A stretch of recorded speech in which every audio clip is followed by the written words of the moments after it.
तो ये Gupta and Gupta book का पार्ट है। इसी बुक का एक पार्ट बनाया हुआ है। इसमें हम लोग गुप्ता बुक का सॉल्यूशन कर रहे हैं। सिविल इंजीनियरिंग का काफ़ी इंपॉर्टेंट बुक है। इससे हर एक एग्जाम में क्वेश्चन डायरेक्ट मैच किया जाता है और एक कॉन्सेप्चुअल की पॉइंट ऑफ व्यू से भी बहुत अच्छा है। इस बुक में हल्का क्वेश्चन से लेकर के मीन्स बेसिक से लेकर के टॉप लेवल तक के क्वेश्चन दिया हुआ। तो हम लोग इसमें चैप्टर बाय चैप्टर बना रहे हैं। स्टार्टिंग से हम लोग रोड मैकेनिक्स से लेकर के हाईवे तक के बना चुके हैं, रेलवे बना चुके हैं। अभी हम लोग इन्वायरमेंटल इंजीनियरिंग का सॉल्व कर चुके हैं। इन्वायरमेंटल इंजीनियरिंग में भी हम लोग 2 पार्ट कर चुके हैं।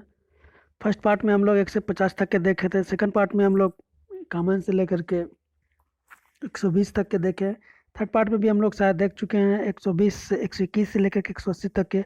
इस पार्ट में इससे आगे हम लोग सॉल्व करते हैं। इस पार्ट में सॉल्व करते हैं 180 तक हम लोग सॉल्व कर चुके थे। 180 से आगे का जो क्वेश्चन उसको सॉल्व करते हैं। तो फर्स्ट क्वेश्चन देखते हैं, मेरा 180 का ही देखते हैं। अगर 180 में देखे थे हम लोग, फर्स्ट क्वेश्चन जो मेरा लास्ट क्वेश्चन था, लास्ट पार्ट का जो मेरा क्वेश्चन था 180 नंबर का, वो क्या कर रहा था, two sample of water A and B, pH value of 4.4 and 6.4। PH दिया हुआ है 4.4। हम लोग जानते हैं कि पीएच क्या होता है। तो पीएच का वैल्यू हम लोग क्या जानते हैं, पीएच बराबर क्या होता है, पीएच बराबर होता है minus log concentration of H. PH का वैल्यू इतना होता है। पीएच मेरा दिया हुआ, अगर ए का देखा जाए तो 4.4 दिया हुआ था। इसमें से एच प्लस का हम वैल्यू निकाल लेते हैं, कॉन्सेंट्रेशन ऑफ एच का।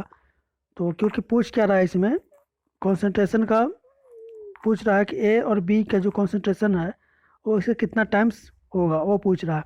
तो इसका एच का वैल्यू निकालेंगे, तो एच निकालेंगे तो अगर एच ए का निकालते हैं, एच प्लस 4 ए का, तो इसमें निकालते हैं तो आ रहा है 10 टू द पावर माइनस 4.4। इसी तरह से बी का निकालेंगे तो बी का आएगा 10 टू द पावर माइनस 6.4। इसको सब माइनस 6.4 इसको सोल्व करेंगे। सोल्व करने के बाद जो अगर कट कर रहे हैं तो यहाँ से जो मेरा वैल्यू आ रहा है वो 10 टू द पावर 2 आ रहा है, दैट मीन्स 100 आ रहा है। आंसर इसका सी हो गया था। कुछ नहीं करना है, हम लोग बस बेसिक जानते हैं कि पीएच बराबर क्या होता है, माइनस पीएच बराबर क्या होता है, पीएच इज इक्वल टू होता है minus log concentration of H. इसी से एच निकालेंगे तो उधर चल जाएगा माइनस में, माइनस जाएगा पीएच में, और बेस 10 होता है तो 10 टू द पावर, यहाँ से 10 टू द पावर पीएच इस तरह से कर सकते हैं। तो एच का जो मेरा वैल्यू आया, एच का वहाँ से आया 10 to the power minus pH. इस तरह से निकालनी, एच ए का निकालेंगे, बी का निकालेंगे, दोनों का रेशियो करेंगे तो एच और बी में रिलेशन आ जाएगा। यही पूछ रहा था इसमें। तो 2 sample of water A and B, pH value दिया हुआ, respectively how many times more acidic sample A. मतलब कह रहा है कि सैंपल ए जो है कितना एसिडिक है सैंपल बी का। मीन्स कॉन्सेंट्रेशन ऑफ, अगर ए निकाल दिया जाए, एच का हाइड्रोजन का कॉन्सेंट्रेशन अगर निकाल लिया जाए एच ए का लिए, वो कितना होगा एच बी से रिलेटेड में, वही निकालना था इसमें। नेक्स्ट क्वेश्चन पे आता है। आज फर्स्ट क्वेश्चन देखते हैं। फर्स्ट क्वेश्चन हम लोग का इस पार्ट का, इस वीडियो का सबसे फर्स्ट क्वेश्चन मेरा 181 से सोल्व कर रहे हैं। 181 में क्या कर रहा है, फर्स्ट क्वेश्चन भी मेरा है तो मैचिंग का क्वेश्चन है। तो मैचिंग में देखते हैं क्या कर रहा है। मैचिंग में दिया हुआ मेरा ground water, lake water, canal water and river water. एक पार्ट हम लोग जानते हैं कि रिवर वाटर जो होता है इसमें सबसे ज़्यादा टर्बिडिटी होता है। ऐसे बहुत इंपॉर्टेंट क्वेश्चन भी है कि सबसे ज़्यादा अगर टर्बिडिटी पूछा जाए कि किस में होता है, तो टर्बिडिटी मैक्सिमम जो टर्बिडिटी होता है वो रिवर वाटर में होता है। लेकिन इसमें मैक्सिमम, इसमें ऑप्शन देख लेते हैं क्या है, ground water, lake water, canal water and river water. और मैचिंग किस में करना है, डिजोल्व ऑक्सीजन से रिलेशन पूछ रहा है। Low dissolve oxygen, carbon dioxide and hardness, low organic content and high dissolve oxygen, silt and bacteria and high turbidity. अभी हम लोग क्या पढ़ें, अभी हम लोग देखें कि सबसे जो हाई टर्बिडिटी होता है किस में होता है, तो रिवर वाटर में होता है। तो हाई टर्बिडिटी का मैच करेंगे डी का 5, ठीक है, डी का 5 मैच करेंगे। उसकी तरह से कैनाल वाटर जो होता है वो लो ऑर्गेनिक में, कैनाल वाटर में ऑर्गेनिक कंटेंट्स बहुत कम होता है, लो ऑर्गेनिक कंटेंट होता है और हाई डिजोल्व ऑक्सीजन होता है कैनाल वाटर का। तो सी का 3 हम मैच करने की कोशिश करते हैं। डी का 5 ऑप्शन दे रहा है, डी का 5, ठीक है, डी का 5, सी का 3, दोनों में दिया हुआ है, इसमें और इसमें दोनों में दिया हुआ। अब ए और बी में कंपेयर करते हैं। ए और बी में क्या हो रहा है, ये मेरा ग्राउंड वाटर है, ये मेरा ग्राउंड वाटर। तो ग्राउंड वाटर क्या होता है, ग्राउंड वाटर जो होता है carbon dioxide and hardness. Ground water जो होता है हार्ड होता है, मीन्स कार्बन डाइऑक्साइड इसमें रहता है और हार्डनेस होता है। तो एक का कह सकते हैं कि 2 होगा। तो इस तरह से कहें कि 1 का 2 और डी का 5, इसे मिलाकर सी का मेरा 3 आ गया था। तो मिला लेते हैं, 1 का 2, 1 का 2, 1 का 2, ठीक है। पहला में दिया हुआ मीन्स ए इसका करेक्ट आंसर हो गया। नेक्स्ट क्वेश्चन देखते हैं, नेक्स्ट क्वेश्चन क्या कर रहा है मेरा। नेक्स्ट क्वेश्चन पे आता है, नेक्स्ट क्वेश्चन क्या कर रहा है मेरा, 182 नंबर पूछ रहा है। 182 नंबर क्या कर रहा है, डेली मास कर्व दिया हुआ है, डेली मास कर्व दिया हुआ है, सप्लाई, डेली मास कर्व हुआ किसका, सप्लाई का और डिमांड का।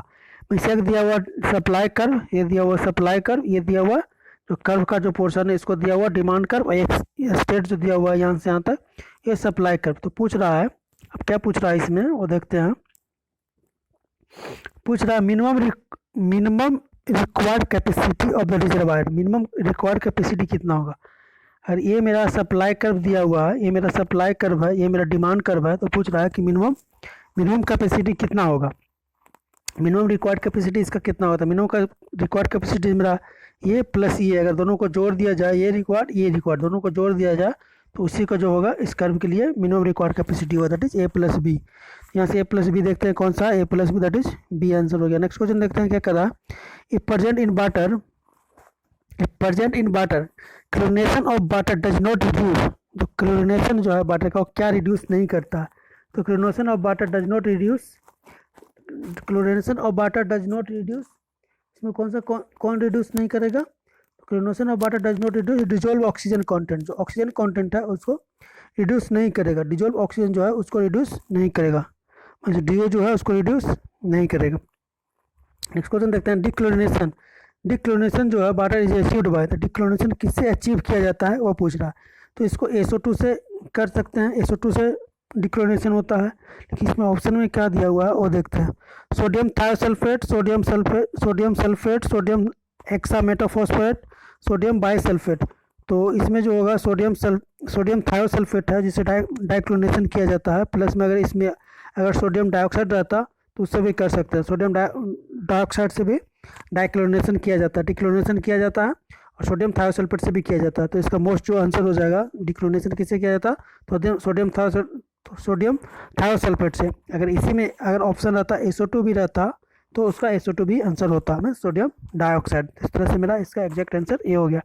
नेक्स्ट क्वेश्चन आते हैं, क्या कर रहा है नेक्स्ट क्वेश्चन मेरा क्या कर रहा है, the efficiency of sedimentation tank, the efficiency जो है सेडिमेंटेशन टैंक का डज नॉट डिपेंड्स ऑफ, किस पर डिपेंड नहीं करता। तो हम लोग एफिशिएंसी जानते हैं किस पर डिपेंड करता है, डिटेंशन टाइम पे डिपेंड करता है, डेप्थ ऑफ टैंक पे नहीं करता है। डेप्थ ऑफ टैंक पे जो है एफिशिएंसी डिपेंड नहीं करता, लेंथ ऑफ टैंक पे अगर डिपेंड करता है और जनरल वेलोसिटी पे भी डिपेंड करता है।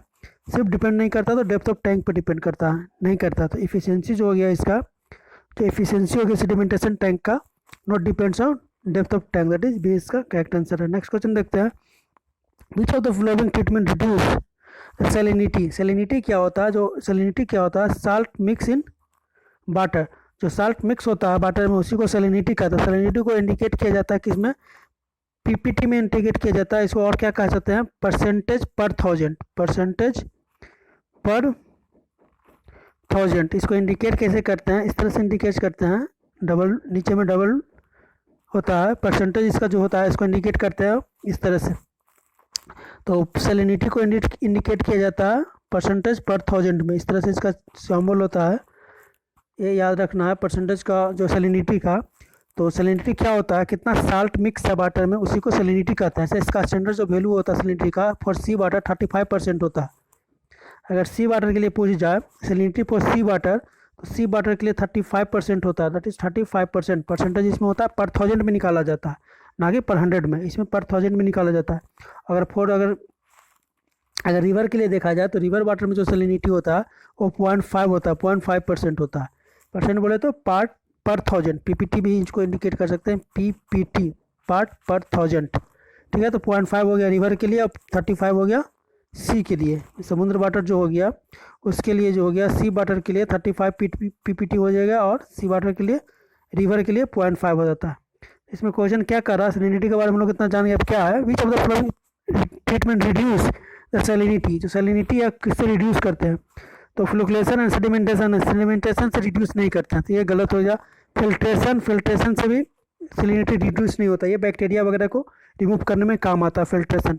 तो फिल्ट्रेशन भी नहीं होगा, रिवर्स ऑस्मोसिस ये हो सकता है, इलेक्ट्रोलाइसिस, दोनों मेथड से हम लोग कर सकते हैं जिससे सैलिनिटी रिड्यूस होता है। अगर किसी भी वाटर का ट्रीटमेंट के टाइम पर अगर रिवर्स ऑस्मोसिस करते हैं तो उस समय मेरा सैलिनिटी रिड्यूस होता है। और इलेक्ट्रोलिसिस प्रोसेस, जो दो प्रोसेस है वाटर ट्रीटमेंट का, वाटर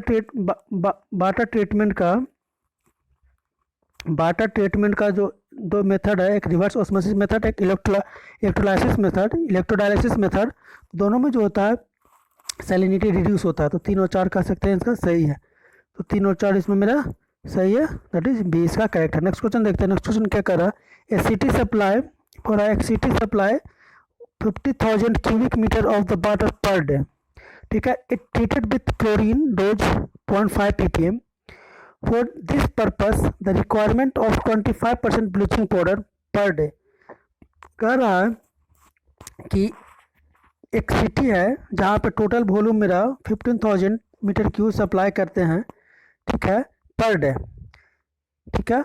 और इसमें जो क्लोरीन होता है, इसको जो ट्रीट करने के लिए per day is treated with chlorine, इसको क्लोरीन से शुद्ध किया जा रहा है।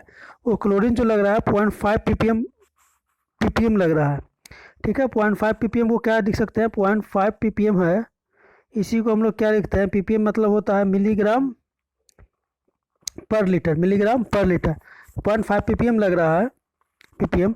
और ये बोल रहा है कि जो टोटल इसमें जो लगा मेरा जो ब्लीचिंग पाउडर इस प्रोसेस में वो 25% लग रहा है। टोटल ब्लीचिंग पाउडर का 25% ये लग रहा है। तो पूछ रहा है कि मेरा टोटल ब्लीचिंग पाउडर कितना लगेगा, इसमें जो रिक्वायरमेंट ब्लीचिंग पाउडर है वो पूछ रहा है कितना होगा। ये पूछ रहा है bleaching, for this purpose the requirement 25% bleaching powder per day. इस पर्पस में 25% ब्लीचिंग पाउडर लग रहा है, तो टोटल कितना होगा रिक्वायर्ड, जो रिक्वायर्ड ब्लीचिंग पाउडर हो गया वो कितना हो गया, वो पूछ रहा है। तो सबसे पहले हम लोग निकालते हैं कि क्लोरीन कितना हुआ टोटल लगा, उसमें अगर 25% से डिवाइड कर देंगे तो मेरा आंसर आ जाएगा ब्लीचिंग पाउडर का। तो सबसे पहले देखते हैं टोटल वॉल्यूम मेरा कितना हो गया। वॉल्यूम दिया होता 15,000 क्यूबिक मीटर, टोटल क्लोरीन कितना लगेगा, तो 15,000 क्यूबिक मीटर वाटर सप्लाई हो रहा है पर डे। और जो क्लोरीन लग रहा है, मीन्स जो क्लोरीन लग रहा है वो लग रहा है कितना, 0.5 मिलीग्राम पर लीटर, ठीक है। तो इसको अगर हम पर डे के हिसाब से निकालें, मतलब पर क्यूबिक मीटर कितना लगेगा क्लोरीन, वो निकालते हैं। तो टोटल अगर इसमें मल्टीप्लाई कर देंगे तो टोटल क्लोरीन निकल जाएगा। तो सबसे पहले हम लोग क्या निकालते हैं कि टोटल क्लोरीन कितना लगा, क्लोरीन, तो टोटल क्लोरीन जो हो गया, टोटल क्लोरीन जो लगा इसमें पर डे में वो कितना लगेगा। तो पर डे में क्लोरीन कितना लगेगा, टोटल वॉल्यूम 15,000 मीटर क्यूब में दिया हुआ है, इसमें मल्टीप्लाई कर देंगे क्या 0.5, तो टोटल हो जाएगा क्लोरीन का। तो 0.5 मल्टीप्लाई करने के लिए ppm में दिया होता है, ppm को मीटर क्यूब में कन्वर्ट करते हैं। तो ppm को हो गया mg पर लीटर, तो mg को करेंगे तो 10⁻⁻⁶, ये हो गया kg में, और ऊपर हो गया kg में, और नीचे लीटर था, लीटर को चेंज करेंगे हम मीटर क्यूब में, तो 10⁻⁻3। इसको सोल्व कर रहे हैं। सोल्व करने के बाद टोटल क्लोरीन जो मेरा आ गया, टोटल क्लोरीन का जो वैल्यू आ गया वो कितना आ गया, 7.5 kg पर डे। मीन्स मेरा जो क्लोरीन टोटल लग रहा है इस 15,000 क्यूबिक मीटर को ट्रीट करने के लिए, जो टोटल क्लोरीन जो लग रहा है मेरा 7.5 kg लग रहा है पर डे क्लोरीन। तो पूछ रहा है कि इसमें ब्लीचिंग पाउडर कितना होगा। तो अभी हम लोग एक नीचे और दिया हुआ क्या कि 25%, मीन्स 25% एक्स का 7.5 kg है। तो मेरा एक्स कितना होगा, टोटल ब्लीचिंग पाउडर कितना होगा। तो ब्लीचिंग पाउडर टोटल निकालेंगे। टोटल ब्लीचिंग पाउडर अगर निकालते हैं यहाँ से टोटल ब्लीचिंग पाउडर, तो हो जाएगा 7.5 डिवाइडेड बाई 2.25%। 25% को क्या लिख सकते हैं, 0.025 लिख सकते हैं, सॉरी। अगर 20 यहाँ पर देखो 25% of bleaching powder is equal to total chlorine है, टोटल क्लोरीन मेरा 7.5 kg है। तो यहीं से हम निकालेंगे कि ब्लीचिंग पाउडर कितना होगा।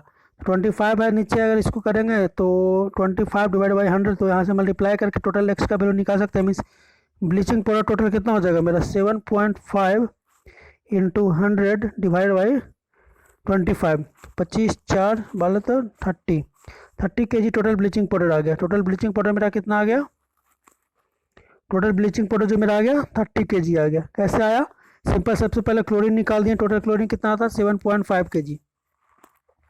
यहाँ से कह सकते हैं कि टोटल क्लोरीन जो मेरा आया 7.5 kg टोटल क्लोरीन, इसमें डिवाइड कर दिए कितना 25% से, तो जो मेरा आ गया ब्लीचिंग पाउडर आ जाएगा, ब्लीचिंग पाउडर मेरा 30 kg आ गया। इस तरह से मेरा आंसर आ गया सी नंबर। नेक्स्ट क्वेश्चन देखते हैं क्या कर रहा है। फोटो पैटर्न दिया हुआ है, अब पूछ रहा है क्या, the distribution system configuration so the figure.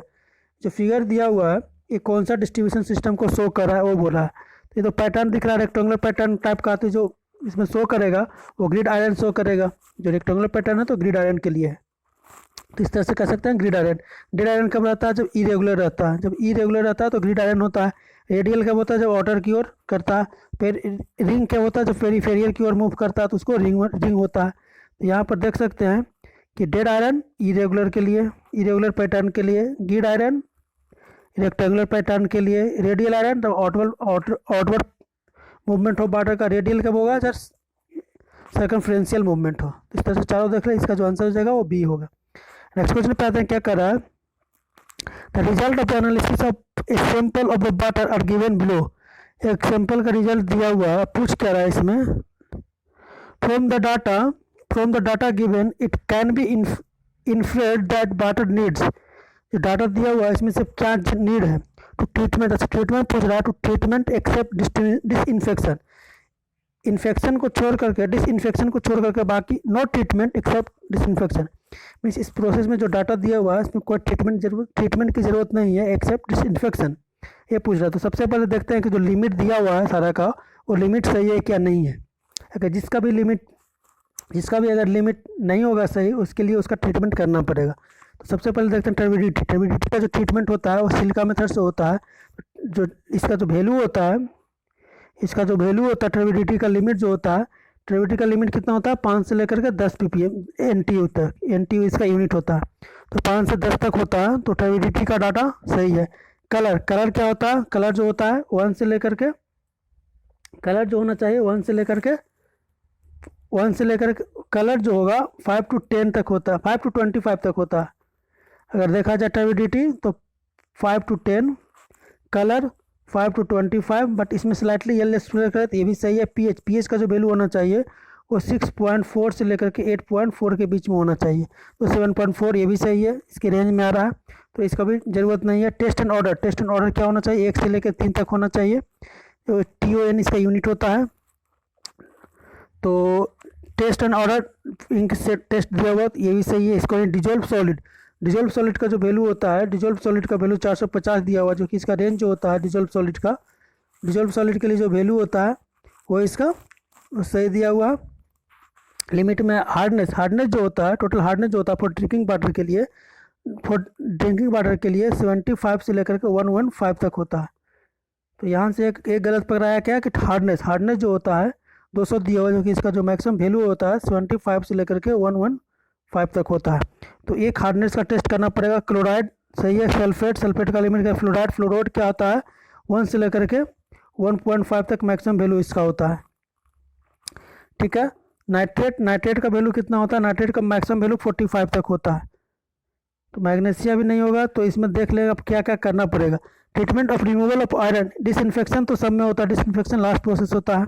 तो treatment for removal of iron and hardness, iron का देखा जाए तो आयरन का लिमिट दिया हुआ मेरा 3, जो कि आयरन का जो लिमिट दिया हुआ 3 दिया हुआ, जो कि आयरन का लिमिट जो होता है मैक्सिमम जो लिमिट हो सकता है इसका 0.3 होता है। तो काफ़ी ज़्यादा दिया हुआ, तो इसका ट्रीटमेंट करना पड़ेगा, मीन्स इसको ट्रीट करना पड़ेगा। तो आयरन का तो मस्ट होगा। उसके बाद हार्डनेस भी देखें हम लोग, हार्डनेस जो 75 से लेकर के 115 तक होता है, लेकिन इसमें कितना दिया हुआ था 200 दिया हुआ। हार्डनेस का जो वैल्यू दिया हुआ, हार्डनेस का दिया 200, तो ये भी गलत है। और आयरन का जो वैल्यू होता है मैक्सिमम होता है 0.3, तो ये भी गलत है। ये दोनों का ट्रीटमेंट करना पड़ेगा। तो treatment of removal of iron, treatment क्या करना पड़ेगा, removal of iron and hardness. Disinfection सब में किया जाता है, लास्ट प्रोसेस होता है डिसइंफेक्शन। तो मेन जो पर्पस है इसको रिमूव करना आयरन को और हार्डनेस को।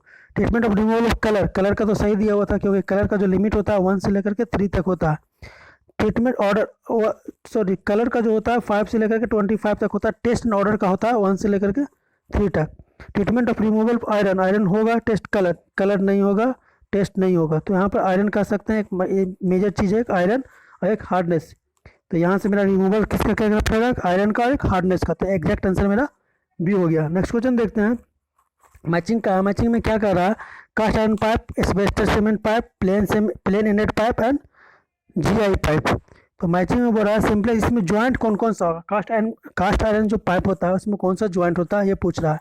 तो कास्ट आयरन जो पाइप होता है उसमें कौन सा ज्वाइंट होता है, तो कास्ट आयरन में ज्वाइंट होता है स्पिगेट एंड सॉकेट ज्वाइंट होता है। स्पिगेट एंड सॉकेट ज्वाइंट होता है किसमें, कास्ट आयरन पाइप में। स्पिगेट और socket joint cast iron pipe के लिए फेमस है। तो इसमें एक का दो हो जाएगा। एस्बेस्टर में कौन सा होता है, एस्बेस्टर के लिए हम लोग जब हम लोग करते हैं विक्चुअलिक ज्वाइंट करते हैं। एस्बेस्टर में ये प्लेन इनेट जो पाइप होता है या फिर स्क्रू ज्वाइंट देखते हैं। स्क्रू ज्वाइंट थोड़ा जाना पहचाना, स्क्रू ज्वाइंट जो जीआई पाइप में यूज होता है। स्क्रू ज्वाइंट जो होता है वो जीआई पाइप में यूज होता है। तो यहाँ से मिलाने की कोशिश करते हैं। कास्ट आयरन पाइप में स्पिगेट ज्वाइंट एंड जीआई पाइप में एक का तीन और डी का एक का दो और डी का तीन, एक का दो और डी का तीन, एक का दो डी का तीन, एक का दो डी का तीन। यहाँ से एक मैच करा, दैट इज यहीं पर आगे सॉल्व करने की आवश्यकता नहीं है, इसे हम देख सकते हैं। स्टैंडर्ड जो हम लोग दो भी याद रख सकते हैं तो कर सकते हैं। कास्ट आयरन पाइप जो भी होता है तो स्पिगेट और सॉकेट जॉइंट के लिए यूज होता है। कास्ट आयरन पाइप में जो जॉइंट यूज होता है उसको स्पिगेट एंड सॉकेट जॉइंट बोलते हैं। जीआई पाइप में स्क्रू जॉइंट बोलते हैं। ये दो को याद रखना है। नेक्स्ट क्वेश्चन देखते हैं। नेक्स्ट क्वेश्चन क्या कर रहा है, the water supply to a house began with a concentration of service pipe with the municipal water means the concentration comprise। अच्छा एक है, मान लीजिए एक टैंक से जो वाटर सप्लाई हो रहा है तो पूछ रहा है कि पहले क्या होगा फिर क्या आता है, इसमें कौन का सा प्रोसेस आता है, जो पार्ट है पाइप का या इसमें जो पार्ट है उसमें कौन कौन सा आता है वो पूछ रहा है।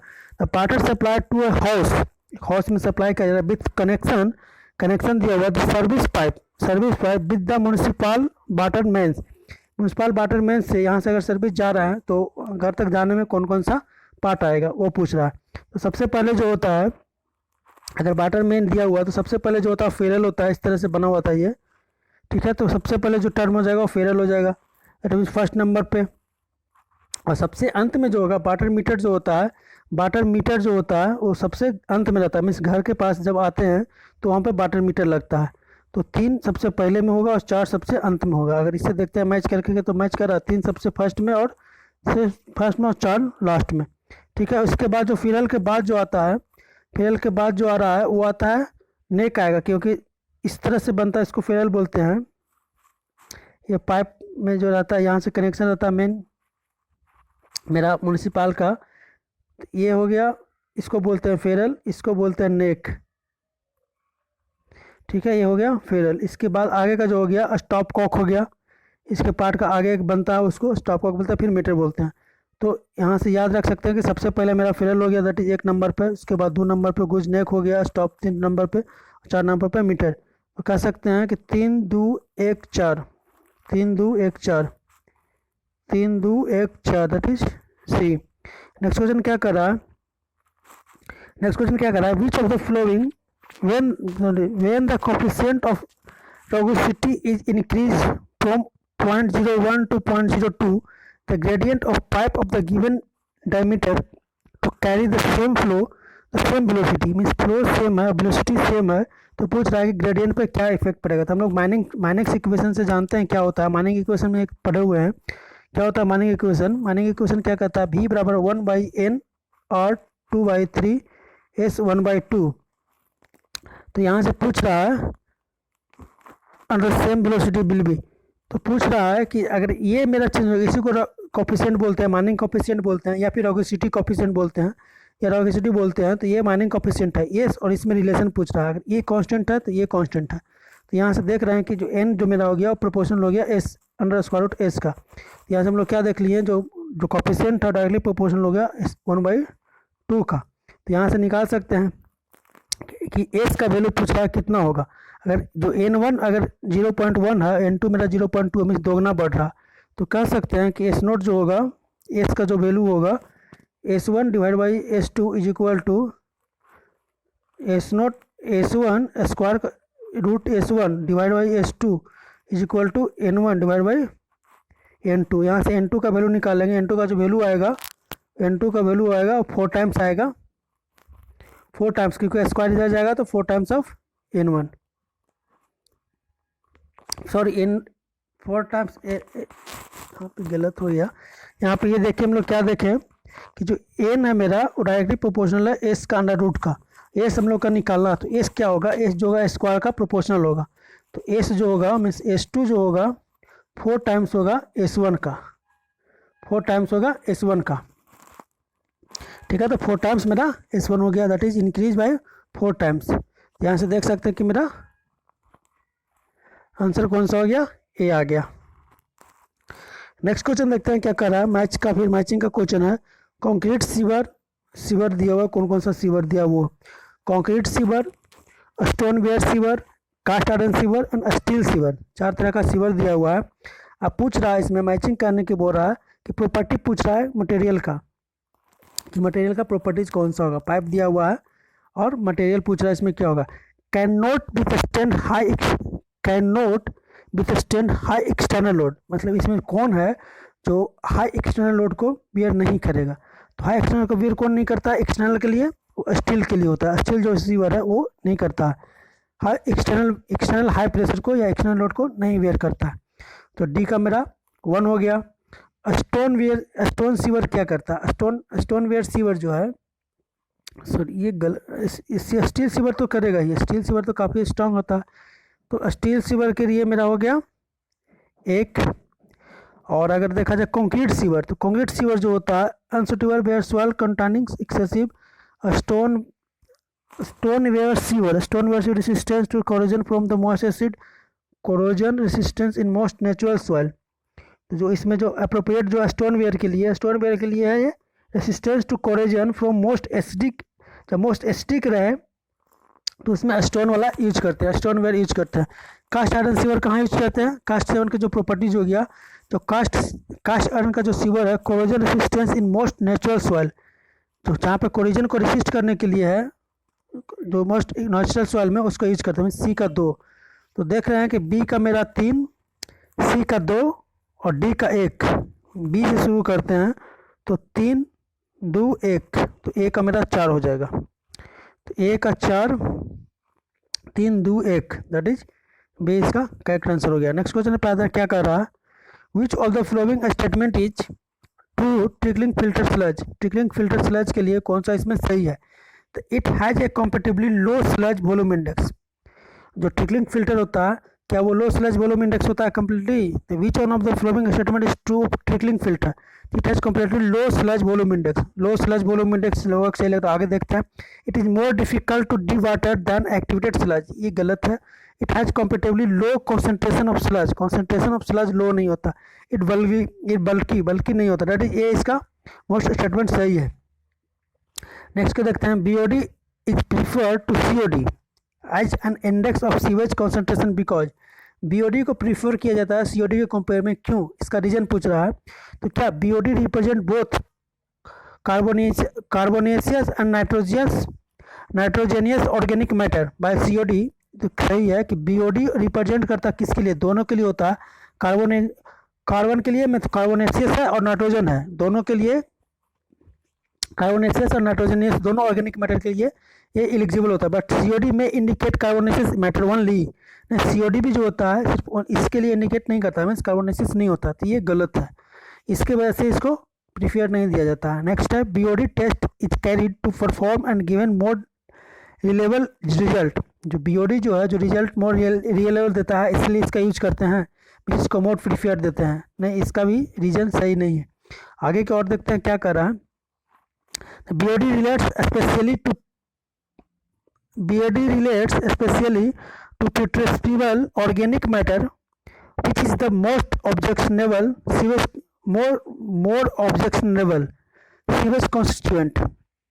जो BOD जो है रिलेट करता है किस में, स्पेशली जो रिलेट कर रहा है putrescible organic matter, which is one of the most objectionable sewage constituent, जो मोस्ट सीवेज है इसके लिए यूज करता है, दैट इज सी इसका करेक्ट आंसर है। नेक्स्ट क्वेश्चन देखते हैं। नेक्स्ट मेरा फिर से मैचिंग का, मैचिंग में क्या कर रहा है, grit chamber, primary sedimentation, activated sludge and sludge detention, इसको डिटेंशन पीरियड पूछ रहा है, डिटेंशन पीरियड कितना होता है।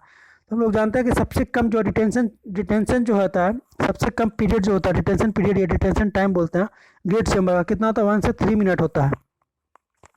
तो ग्रेट चैम्बर का देख लेते हैं, इसमें कौन सा सबसे कम दिख रहा है, मिनट में दिख रहा है 2 मिनट, 2 मिनट दिख रहा है, मीन्स ग्रेट चैम्बर का 2 मिनट हो जाएगा। प्राइमरी सेडिमेंटेशन का 2 से 4 आवर तक होता है, 2 से 4 आवर तक होता है। तो प्राइमरी सेडिमेंटेशन देख रहा है 2 आवर तक के, 2 आवर इसमें दिख रहा है। एक्टिवेटेड स्लज और स्लज डाइजेशन, ये दोनों जो होता है, एक्टिवेटेड स्लज जो है, activated sludge and sludge digestion, जो स्लज डाइजेशन होता है ये सेप्टिक के लिए होता है, सेप्टिक टैंक में होता है, यूज होता है स्लज डाइजेशन। तो इसका जो होता है सबसे ज़्यादा होता है वो होता है 20 डेज। सेप्टिक टैंक का जो सेडिमेंटेशन टाइम होता है या डिटेंशन टाइम होता है वो 20 डेज का 15 डेज के आसपास होता है, 15 डेज के आसपास ये डेज में होता है। तो यहाँ से कह सकते हैं कि सेप्टिक टैंक या फिर स्लज टैंक में, इसको सेप्टिक टैंक भी बोल सकते हैं, तो इसका सबसे ज़्यादा होगा मीन्स 20 डेज। तो डी का 4, ग्रेट चैम्बर सबसे कम हो रहा था, 1 का 2 मिनट, ये मिनट में दिया हुआ। प्राइमरी सेडिमेंटेशन कितना, 2 से 4 आवर, 2 से 4 आवर 2 दिया हुआ है, मीन्स 1 का 2, बी का 3 और डी का 4। 1 का 2 3, 1 का दिया हुआ 2, बी का दिया हुआ 3, 2 3 यहीं से निकल सकता है मेरा आंसर, 1 का 2 और 3, डी का 4 यहाँ से निकाला गया था, दैट इज 20 का करेक्ट आंसर है। नेक्स्ट क्वेश्चन देखते हैं क्या करा है। Under Indian condition the average per capita contribution of BOD, under Indian condition के यहाँ पूछ रहा है पर कैपिटा बीओडी कितना होना चाहिए वो पूछ रहा है। तो under Indian condition the average per capita contribution जो है बीओडी का वो कितना होना चाहिए अंडर इंडियन कंडीशन के अकॉर्डिंग। तो ये होता है 50 से 70 जो होता है ग्राम पर डे, 50 से 70 ग्राम पर डे, 50 से 70 gram per day, that is D. Next question क्या करा, सीवेज सिकनेस क्या होता है। सीवेज सिकनेस होता है जब सॉइल पोर जो है वो, जो सॉइल का जो वॉइड है, सॉइल पोर जो पोर है, इसको पोर बोलते हैं या वॉइड बोलते हैं, अगर वो फिल हो जाए या फुल हो जाए उस समय, इसके वजह से बंद हो जाए, इसको क्लोज बोल सकते हैं। या फिर सॉइल पोर जो अगर क्लोज हो जाए तो उस समय सॉइल सिकनेस का कंडीशन पैदा होता है। क्यों होता है, जब सीवेज एक्स्ट्रा आता है उसकी वजह से बंद हो जाता है। तो मेन इसका देख रहे हैं कि सॉइल सिकनेस होता क्या है। तो सॉइल सिकनेस, सीवेज सिकनेस वही होता है जब सॉइल का जो पोर है वो क्लोज हो जाए, किसके वजह से, सीवेज की वजह से। तो इसी वजह से सीवेज सिकनेस जनरेट होता है। तो ऑप्शन देखते हैं इसमें कौन सा सटीक लग रहा है, उसके बाद मिलाते हैं। तो सीवेज सिकनेस क्या होता है, toxicity of the sewage infect with the response of treatment, नहीं, destruction of aquatic flora and flora due to the gross pollution of the receiving bodies of water by sewage, नहीं, reduction in the best purifying capacity of the soil, reduction in the best of purifying, नहीं ये नहीं होता। clogging of the pore in the soil due to excessive application of sewage to land, obstruction aeration and landing, ये तो लग रहा है सही है। अब पूरा clogging जो है पोर का, clogging of pore in soil due to the excessive application of sewage to land, obstruction aeration and landing, that is ये मेरा सीवेज सिकनेस हो गया। सीवेज सिकनेस का डेफिनेशन यही होता है। नेक्स्ट क्वेश्चन देखते हैं। नेक्स्ट क्वेश्चन मैचिंग का, मैचिंग में फिर से क्या पूछ रहा है, पाइप दिया हुआ है, waste pipe, soil pipe, bend pipe और एंटीफोनेज पाइप। तो अलग अलग है, कहाँ कहाँ पे यूज होता है, कई बेस्ट पार्ट है। तो वेस्ट पाइप जो होता है वो कहाँ यूज करते हैं, सॉइल पाइप कहाँ यूज करते हैं, वेंट पाइप कहाँ यूज करते हैं, वो पूछ रहा है कि कहाँ कहाँ यूज करते हैं वो पूछ रहा है। तो वेस्ट पाइप जो यूज होता है, कहाँ यूज होता है, तो लिक्विड वेस्ट में यूज होता है। वेस्ट पाइप जो यूज होता है लिक्विड वेस्ट में होता है। Do not include human extra, हाँ ह्यूमन एक्स्ट्रा अगर पूछ रहा है, ह्यूमन एक्स्ट्रा जो अगर उसमें नॉट इंक्लूड कर रहा है, नॉट इंक्लूड ह्यूमन एक्स्ट्रा, जो ह्यूमन से जो बेस्ट प्रोडक्ट निकलता है उसको यूज नहीं करते हैं बेस्ट, तो इसको करते हैं बेस्ट पाइप बोलते हैं। लेकिन अगर इसको ह्यूमन इंक्लूड कर दे इसमें तो सॉइल पाइप करते हैं। सॉइल पाइप जो होता है ह्यूमन एक्स्ट्रा को और बेस्ट करता है, वो उससे पास कर सकता है उस सॉइल पाइप से। तो प्लीज आगे क्वेश्चन देखते हैं, कैन लिक्विड बेस्ट इंक्लूडिंग, इसमें अगर इंक्लूडिंग कर दिया जाए तो सॉइल पाइप हो जाएगा। ये जो नॉट इंक्लूडिंग था तो मेरा बेस्ट पाइप, और इसमें अगर इंक्लूड कर दे ह्यूमन एक्सट्रैक्टर हो, अगर इंक्लूड कर दे ह्यूमन एक्सट्रैक्टर हो तो इसमें हो जाएगा सॉइल पाइप, दैट इज ए का मेरा 2, बी का 4। बेंड पाइप क्या था, बेंड पाइप होता है प्रिजर्व करने के लिए, preserve the water seal to trap through the atmospheric condition. हाँ, जो सील व ट्रैप जो होता है, सील ट्रैप जो होता है उसको प्रिजर्व कर रहा है, बाहर का जो गैस वगैरह जो एक्स्ट्रा पार्ट है वो घर में नहीं आ पाए, बिल्डिंग में नहीं आ पाए, इसीलिए हम लोग बेंड पाइप का यूज करते हैं, ठीक है, बेंड पाइप का यूज किया जाता है। तो यहाँ से कह सकते हैं सी का मेरा, सी बेंड पाइप का यूज करते हैं किस लिए, नहीं ये हो गया एंटी प्रिजर्व टू, एक मिनट, बेस्ट पाइप मेरा हो गया not including any human excreta, तो कहे तो waste pipe waste waste waste the carries liquid waste that do not include human excreta. तो एक का मेरा 2 हो गया। सॉइल पाइप किसमें हो गया, जिसमें ह्यूमन एक्स्ट्रा है, ह्यूमन एक्सक्रेटर है, तो दैट इज बी का 4। और ये हो गया preserve the water seal trap, जो जिसमें ट्रैप आ रहा है वाटर सील को, तो एंटीफोरेनिक पाइप होता है, जो कि एंटीफोरेनिक पाइप होता है जो कि बाथरूम में लगाया जाता है, जो जिससे वाटर का जो बाहर का जो गैस बह रहा है वो अंदर जो नहीं आ पाए बिल्डिंग वाले में। तो इस तरह से कह सकते हैं डी का मेरा 3 हो गया। तो बचा एक। और बेंड पाइप कहाँ प्रोवाइड किया जाता है, बेंड पाइप कहाँ प्रोवाइड किया जाता है, इतना में अगर आंसर देखते आ जाता है तो ठीक है। और ज़्यादा पढ़ने का, एक का मेरा 2, एक का 2 कैरिंग बेस्ट पाइप के लिए हम लोग best that do not including ये हो गया। सॉइल पाइप के लिए मेरा कौन सा हो गया था, ह्यूमन एक्सट्रेटा के लिए, दैट इज डी। एक का मेरा 2, बी का 1 का 2, बी का 4, 1 का 2, बी का 4, 1 का 2, बी का 4, यहाँ से मेरा मैच कर रहा है एक ही से, तो यहाँ से कह सकते हैं कि ए इसका आंसर होता है। लेकिन नेक्स्ट और देख लेते हैं क्या था। एक क्वेश्चन नीचे था प्रोवाइड, नीचे एक और क्वेश्चन क्या था, provide flow of air to form drainage system of order to prevent vacuum pressure and excessive pressure and provide escape the fuel gases. मतलब फ्यूल गैस को स्केप करने के लिए जो यूज होता है उसमें यूज करते हैं कौन सा, वेंट पाइप है ये वेंट पाइप जो है उसमें यूज करते हैं किसके लिए, ड्रेनेज को, या to form the drainage system in order to prevent vacuum pressure को प्रिवेंट करने के लिए, तो वैक्यूम अगर जनरेट नहीं होवे उसलिए हम लोग यूज करते हैं वेंट पाइप को। तो वेंट पाइप इसमें मेरा कौन सा था, सी। तो सी के कह सकते हैं कि मेरा 5 आएगा। तो सी का 5 यहाँ से भी देख सकते थे, सी का 5 इसमें दिया था, 1 का 2 इसमें दिया था, दैट इज ये इसका करेक्ट आंसर होगा। नेक्स्ट क्वेश्चन देखते हैं, फिर से मैचिंग का ही है। मैचिंग में क्या कर रहा है, carbon monoxide, carbon dioxide, methane, sulphur dioxide. तो इसमें पूछ रहा है एसिड रेन, एक्सपोल्सन, जो एक्सपोल्सन है, asphyxiation, green house effect. Green house effect किसकी वजह से होता है, CO2 की वजह से होता है, ये हम लोग जानते हैं। एसिड रेन किसकी वजह से होता है, एसिड रेन एक मेथेन जो है एक्सप्लोशन है, एक्सपोल्सन गैस है, इसकी वजह से एक्सपोल्सन होता है। तो मेथेन की वजह से कह सकते हैं एक्सपोल्सन हो गया। और CO2 किसकी वजह से हो गया, कार्बन डाइऑक्साइड की वजह से जो हो गया ग्रीन हाउस इफेक्ट होता है। तो ग्रीन हाउस के लिए जो मोस्ट इफेक्टिव गैस है वो CO2 है। CO2 जो है मोस्ट इफेक्टिव गैस है किसके लिए, ग्रीन हाउस गैस के लिए। तो CO2 मेरा किस में हो गया, कार्बन डाइऑक्साइड। तो कार्बन डाइऑक्साइड को कह सकते हैं बी का 4। और उसके बाद अगर देखा जाए, तो इसके बाद अगर देखा जाए एसिड रेन किसके वजह से होता है, एसिड रेन SO2 के वजह से होता है। मोस्ट जो इफेक्टिव गैस होता है एसिड रेन के लिए वो सल्फर डाइऑक्साइड होता है। तो कह सकते हैं कि डी का मेरा 1 आ गया, डी का 1 और बी का 4, डी का 1, बी का 4। उसके बाद देखा जाए कार्बन मोनोऑक्साइड। तो कार्बन मोनोऑक्साइड किस में आता है, कार्बन मोनोऑक्साइड का मेन चीज़ कौन सा हो गया, कार्बन मोनोऑक्साइड का जो हो गया, कार्बन मोनोऑक्साइड जो निकलता है अनबर्न्ड गैस जो होता है, अगर जो बाइक वगैरह से निकलता है उसमें कार्बन मोनोऑक्साइड निकलता है। जो बाइक का जो धुआं होता है, किसी व्हीकल का जो धुआं होता है, फॉग होता है, तो उसको क्या बोलते हैं, कार्बन मोनोऑक्साइड उसमें गैस रहता है। तो इसके वजह से क्या इफेक्ट पहुँचता है, वो पूछ रहा है, इफेक्ट पूछ रहा है किस में होता है। तो SO2 की वजह से एसिड रेन होता है, CO2 की वजह से ग्रीन हाउस इफेक्ट होता है।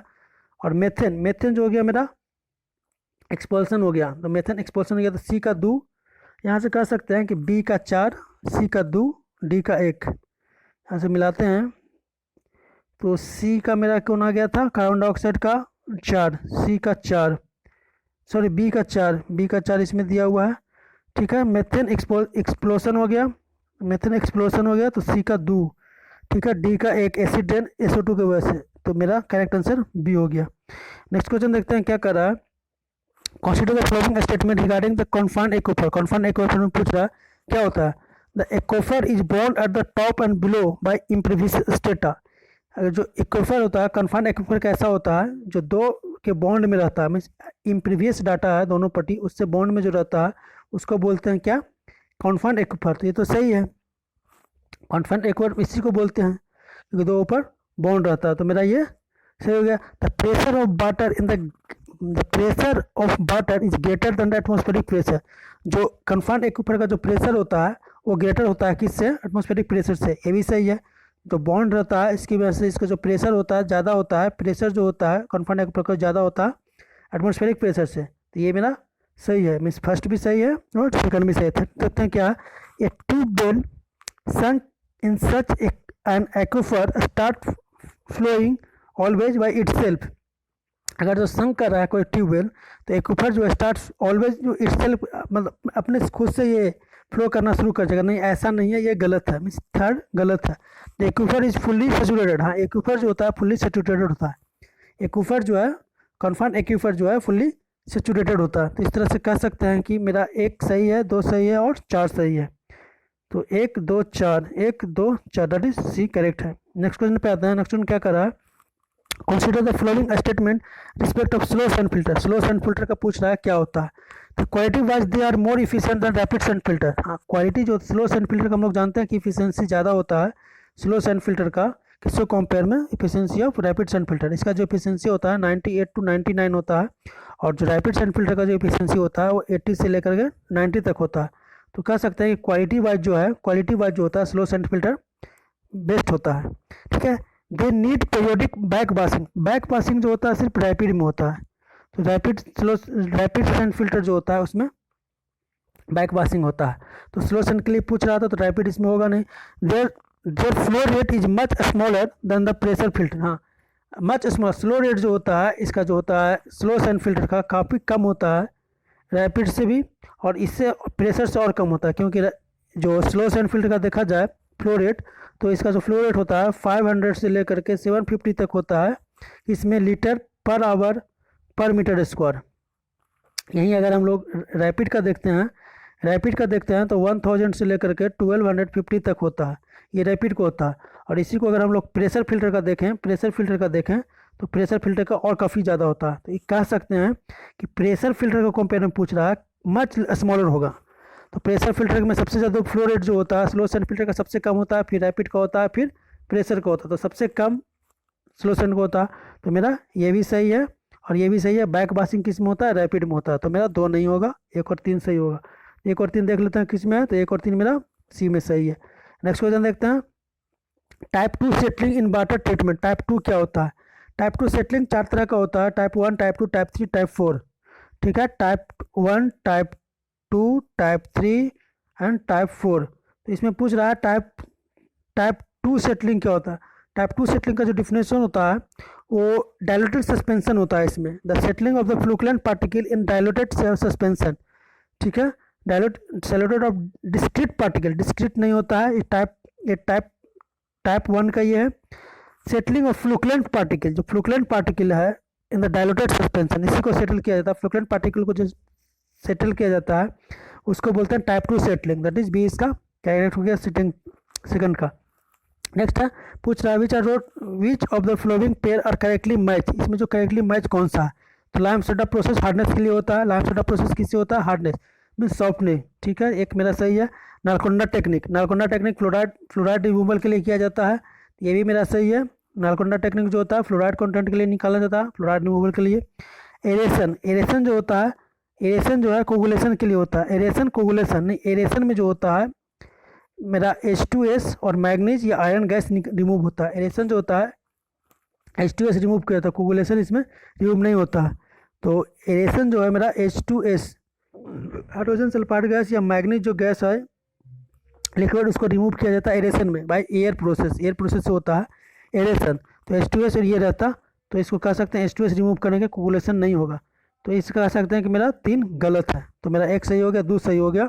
ओजोनेशन डिसइंफेक्शन, हाँ डिसइंफेक्शन प्रोसेस होता है, उसमें ओजोनेशन भी होता है। ओजोन के माध्यम से जब O3 से इन डिसइंफेक्शन किया जाता है तो उस प्रोसेस को हम लोग ओजोनेशन कहते हैं। ठीक है। तो इस तरह से मेरा तो सही हो गया। 1 सही है, 2 सही है और 4 सही है। 3 मेरा गलत है। इसमें H2S को अगर कहते हैं या फिर तो ये मेरा सही होता है, बट यहाँ पे कोगुलेशन है तो गलत है। में 3 गलत है, 1 2 4 सही है। तो 1 2 4 देख लेते हैं कि इसमें 1 2 4 सी में। नेक्स्ट क्वेश्चन में बात है। नेक्स्ट क्वेश्चन क्या करता है? The chlorine demand of the water sample was found to be इतना, अभी हम लोग देखे थे लास्ट क्वेश्चन ऐसा ही था।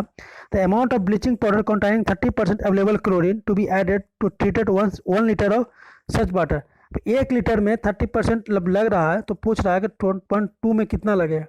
तो हम लोग जान रहे हैं कि ब्लीचिंग पाउडर अगर पूछा जाए 30% टोटल लग रहा है, किसमें जब लग रहा है अगर 1 लीटर डाले तो 1 लीटर डालेंगे तो 0.2 मिलीग्राम आ जाएगा। ठीक है, 1 लीटर 2 पूछ रहा है क्या 1 लीटर में पूछ रहा है, तो 1 लीटर पहले निकाला, टोटल मेरा वेट कितना हो गया, टोटल क्लोरीन डिमांड जो हो गया, क्लोरीन मेरा जो टोटल डिमांड हो गया कितना हो गया 0.2 milligram per litre into 1 litre. 1 litre में टोटल डिमांड कितना हो गया क्लोरीन का, टोटल क्लोरीन जो हो गया 1 लीटर में तो 0.2 ग्राम हो गया। तो यहाँ से देख लिए क्लोरीन जो, यहाँ से देख लिए मेरा जो क्लोरीन आ गया वो आ गया 0.2 मिलीग्राम। तो पूछ रहा 30% इसमें ब्लीचिंग पाउडर रहता है, तो 30% bleaching powder 30% of bleaching powder is equal to 0.2 milligram. तो इसे कह सकते हैं ब्लीचिंग पाउडर यहाँ से कितना हो जाएगा, तो bleaching powder is equal to हो जाएगा 0.2 मिलीग्राम डिवाइड बाय 30%। यहाँ से निकालेंगे, इसको सोल्व करेंगे, तो सोल्व करने के बाद मेरा कितना आ जाएगा 0.2 इंटू 100 डिवाइड बाई 30, 1 गया तो 3 2 20 बाई 20/3 बोले तो 0.667 that is A 0.667 next question पे आता है। नेक्स्ट क्वेश्चन क्या कर रहा है, नेक्स्ट क्वेश्चन देखते हैं। Consider the following statement, statement दिया हुआ है in water supply distribution network, water supply distribution network है, the dead end system is not favourite because, dead end system को फेवरेट नहीं किया जाता, क्यों, क्योंकि जानते हैं डेड एंड सिस्टम जो होता है कहाँ प्रोवाइड किया जाता है, इरेगुलर पैटर्न के लिए जाता है। इरेगुलर, अगर इरेगुलर पैटर्न है तो उसके लिए जो हम लोग यूज करते हैं डेड एंड पैटर्न यूज करते हैं, डेड एंड सिस्टम को लेआउट करते हैं। लेकिन ये पूछ क्या रहा है कि डेड एंड सिस्टम को नॉट फेवरेबल करता है, क्यों, इसका रीजन बताइए। तो रीजन कर रहा है it is conversion in term of design, design के कारण इसका जो डिजाइन है उसके वजह से इसको नहीं किया जाता है, तो डिजाइन की वजह से तो इसका नहीं किया जाता है, तो not favourable because it's conversion in term of design the pressure at the dead and becomes undesirable low in the case of additional extension. हाँ, इसका जो प्रेशर होता है इन पे वो काफ़ी लो होता है, इसके वजह से दैट इज ये मेरा सही है। It is difficult to maintain residual fluorine level at the dead end, dead end के कारण रेसिडुअल क्लोरीन निकालने में काफ़ी डिफिकल्टी होता है, इसके वजह से इसको फेवरेट नहीं मानते, दैट ये भी सही है। At the time of repair service connection beyond the point repair और डिप्रेव्ड बाय वाटर, ये भी सही है, ये सही है और ये सही है, मीन्स फर्स्ट छोड़ करके बाकी सब सही है। 2 3 4 मेरा सही है, तो 2 3 4 मेरा किस में दिया हुआ है वो देख लेते हैं, दैट इज बी दिया हुआ, 2 3 4 सही है। नेक्स्ट क्वेश्चन पे आते हैं, क्या कर रहा है इसमें पूछ रहा है आइडियल रेसिडुअल प्रेशर कितना होता है। तो ideal residual pressure at the fastest consumption trap in property design water distribution system, ideal जो होता है रेसिडुअल प्रेशर वो होता है 0.031 से लेकर के 0.035 न्यूटन पर mm तक का, दैट इज डी इसका करेक्ट आंसर होगी आइडियल के लिए। Under natural condition of flow and unpolluted water river, unpolluted water river दिया हुआ है, अनपोल्यूटेड वाटर रिवर दिया हुआ है under the natural condition of flow and unpolluted river would contains, unpolluted किसको बोलते हैं, more dissolve oxygen in summer, summer में डिजोल्व ऑक्सीजन ज़्यादा होता है, dissolve oxygen in summer then winter, तो समर में डिजोल्व ऑक्सीजन ज़्यादा होगा, अनपोल्यूटेड में नहीं, समर में कम होता है, less dissolved oxygen in summer then winter, हाँ ये लेस होता है समर में, तो कह सकते हैं अनपोल्यूटेड के लिए less in summer then winter, that is B इसका करेक्ट आंसर हो गया। नेक्स्ट क्वेश्चन देखते हैं, नेक्स्ट क्वेश्चन फिर से लगता है मैचिंग का, बीच ऑफ द दिया हुआ consider data present in the following table, temperature दिया हुआ है एंड बीओडी दिया हुआ है। तो हम लोग क्या जानते हैं कि जो बीओडी होता है, एक याद रखना है, बीओडी जो होता है डायरेक्टली प्रोपोर्शनल होता है टेम्परेचर का, जो बीओडी होता है डायरेक्टली प्रोपोर्शनल होता है टेम्परेचर का, अगर बीओडी टेम्परेचर बढ़ेगा तो बीओडी भी बढ़ेगा।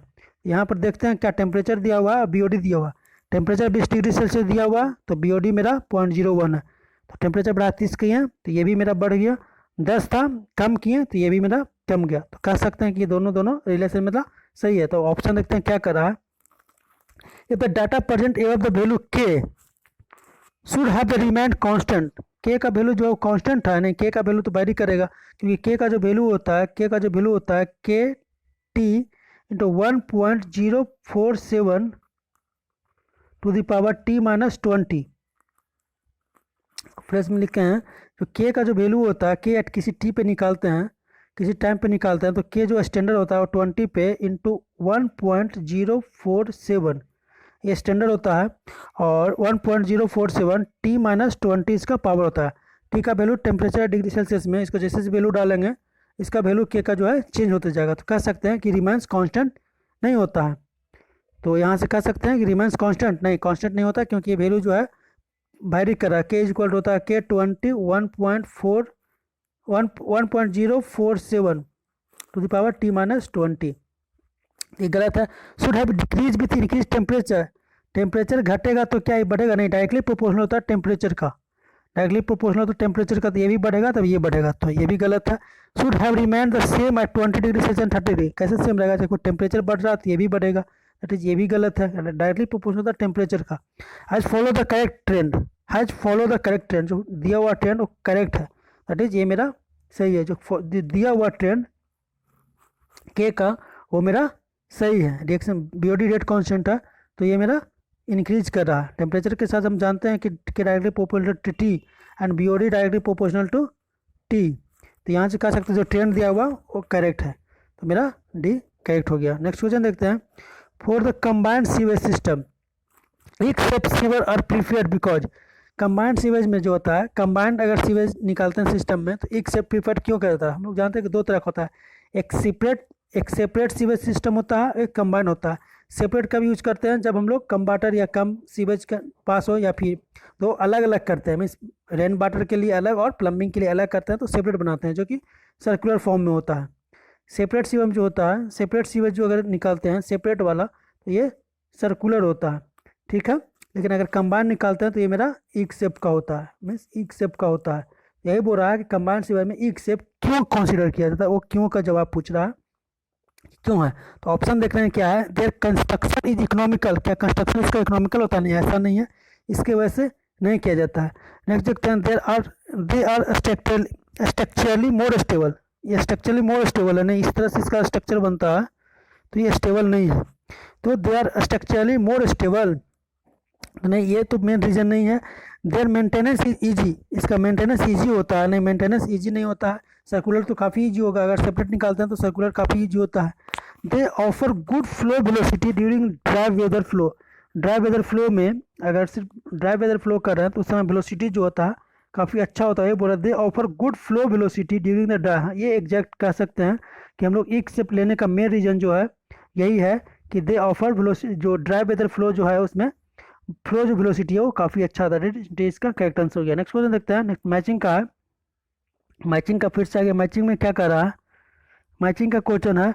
मैचिंग में कह रहा है sludge volume index, sludge volume index हम लोग जानते हैं कि मेरे ml पर ग्राम होता है, 30 मिनट में कितना सेटल करता है 1 लीटर वॉल्यूम में, तो उसी को बोलते हैं स्लज वॉल्यूम इंडेक्स। तो क्या बोल रहा है ये, sludge volume index, thickening of sludge, scam removal, recycling effluent.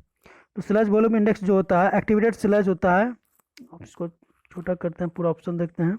Sludge volume index, sludge volume index जो होता है एक्टिवेटेड स्लज प्रोसेस होता है, स्लज वॉल्यूम इंडेक्स जो हो गया एक्टिवेटेड स्लज प्रोसेस है, दैट इज डी। और थिंकिंग ऑफ स्लज, थिंकिंग जो हो गया, थिकनिंग जो होता है, थिकनिंग जो होता है स्लब का, वो सेटलिंग इन प्राइमरी सेडिमेंटेशन, जो सेटलिंग करता है प्राइमरी सेडिमेंटेशन में होता है, या सेटलिंग इन सेकेंडरी, तो थिकिंग जो होता है, थिकनिंग जो होता है, थिकनिंग जो होता है सेकेंडरी सेडिमेंटेशन में होता है, दैट इज बी का 2। स्कैम रिमूवल, स्कैम रिमूवल कहाँ किया जाता है, प्राइमरी में होता है। जो स्कैम रिमूवल होता है, स्कैम जो रिमूवल होता है तो प्राइमरी सेडिमेंटेशन टैंक में होता है, setting in primary removal tank. Recycling effluent, तो रिसाइकलिंग इफ्लुएंट जो होता है फिल्ट्रेशन इन ट्रिकलिंग फिल्टर, रिसाइकलिंग जो होता है वो कहाँ होता है, फिल्ट्रेशन इन ट्रिकलिंग फिल्टर, फिल्ट्रेशन में जो होता है और रिसाइकलिंग होता है। तो इस तरह से कह सकते हैं कि जो मेरा ऑप्शन अब मैच करते हैं, तो ए का मेरा 4 हो गया, बी का थिकनिंग हो गया मेरा सेकेंडरी में, थिकनिंग जो होता है सेकेंडरी में, तो बी का 2 हो गया, ए का 4 बी का 2, ए का 4 ए का 4 4 कह सकते हैं, 2 कह सकते हैं।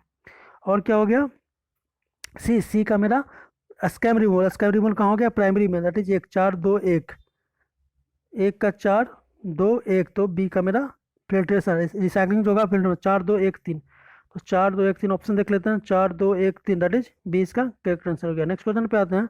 नेक्स्ट क्वेश्चन क्या कर रहा है, तो various unit process exist in the sewage treatment plant. Sewage treatment plant है। This would include screening, grit removal, secondary sedimentation, aeration, primary sedimentation. The correct sequence पूछ रहा है कौन सा होगा। तो सीक्वेंस इसमें क्या होता है कि सबसे पहले इसमें क्या होता है, अगर सीवेज ट्रीटमेंट है तो सबसे पहले स्क्रीनिंग होता है। ठीक है, स्क्रीनिंग होने के बाद में क्या होगा, इसमें ग्रिट चेम्बर से गुजरेगा। ग्रिट चेम्बर को ग्रिटिंग के बाद क्या होता है, इसमें प्राइमरी सेडिमेंटेशन होता है, या फिर ग्रिट चेम्बर के बाद जो होता है उसमें क्या होता है, वो प्राइमरी सेडिमेंटेशन होता है। तो प्राइमरी सेडिमेंटेशन होगा, प्राइमरी सेडिमेंटेशन होगा, उसके बाद एरेशन होगा। तो कह सकते हैं कि सबसे पहला जो टर्म है मेरा एरेशन होगा एक नंबर पे, सॉरी स्क्रीनिंग होगा। सेकंड नंबर पे मेरा ग्रिट रिमूवल होगा। तो कह सकते हैं कि दो होगा। और सबसे अंत में इसमें देखा जाए सेकेंडरी सेडिमेंटेशन, सेकेंडरी सेडिमेंटेशन जब भी होगा तो सबसे अंत में होगा, मीन्स 5 है तो ये सबसे 5 में होगा। तो ऑप्शन मिला के देखते हैं, 1 2, 1 2 दिया हुआ है, एक इसमें भी है, 2 इसमें भी है, लास्ट में 5 मेरा होगा। सेकेंडरी जब भी होगा तो सबसे लास्ट में होगा, तो यहाँ से कह सकते हैं 5।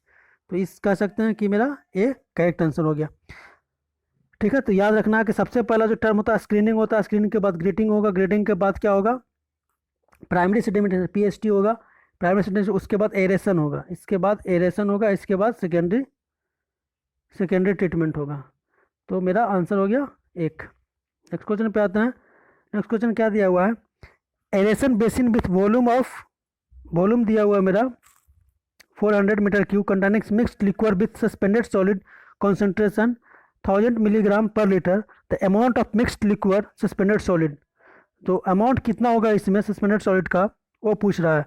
तो कुछ नहीं, टोटल वॉल्यूम में दिया हुआ है, कॉन्सेंट्रेशन दिया हुआ है इतना, तो दोनों को मल्टीप्लाई कर देते हैं तो मेरा सस्पेंडेड सॉलिड का अमाउंट आ जाएगा। 400 मीटर क्यूब में दिया हुआ है, मल्टीप्लाई कर देंगे 1000 से, तो इसको इस यूनिट में कन्वर्ट करते हैं। मिलीग्राम को अगर हम मिलीग्राम को हम केजी में देखते हैं तो केजी में कितना हो जाएगा, 10⁻⁻6 केजी हो गया। लीटर को एक्सचेंज करेंगे मीटर क्यूब में, 10⁻⁻3 हो गया।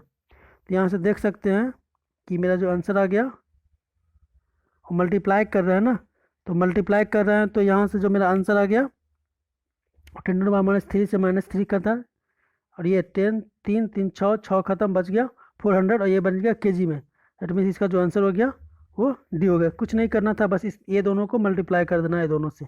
ठीक है, खाली ऐसे यूनिट में चेंज करके, अगर 1000 को मिलीग्राम को केजी में करेंगे, 10⁻⁻6 मीटर में करेंगे, 10⁻⁻3, इसे ई कैंसिल बच गया 1 केजी पर मीटर क्यूब। इसको चेंज करेंगे 1 मिलीग्राम पर लीटर को, तो कितना आ रहा है मेरा 1 केजी पर मीटर क्यूब। इसी को मल्टीप्लाई कर देंगे 400 से, तो मेरा 400 आ जाएगा। नेक्स्ट क्वेश्चन देखते हैं क्या कर रहा है। The flowing reaction tank place during the anaerobic digestion of the organic. Anaerobic पूछ रहा है, तो methane production, alkaline fermentation, acid fermentation and acid regression. तो जो एनएरोबिक डाइजेशन होता है इसमें प्रोसेस पूछ रहा है कि कौन कौन सा होगा, तो करेक्ट सीक्वेंस इसमें कौन सा होगा। तो सबसे पहले जो फॉर्मेशन होता है एसिड फर्मेंटेशन होता है। सबसे पहले एसिड फॉर्मेंटेशन होगा, उसके बाद एसिड ही होगा लेकिन रिग्रेशन होगा।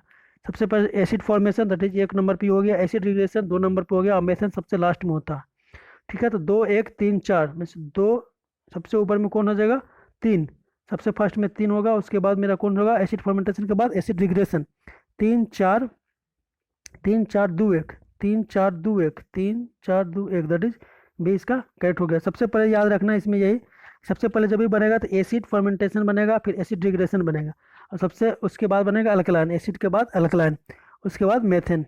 तो 4 3 2 1 4 3 2 1। नेक्स्ट क्वेश्चन देखते हैं क्या कर रहा है। ट्रैप क्या होता है, ट्रैप 3 तरह का होता है, अगर P trap, S trap, Q trap, इस तरह से देख सकते हैं। ट्रैप जो होता है, अगर मान लिया जाए ये हो गया मेरा पी ट्रैप, इसको बोलते हैं।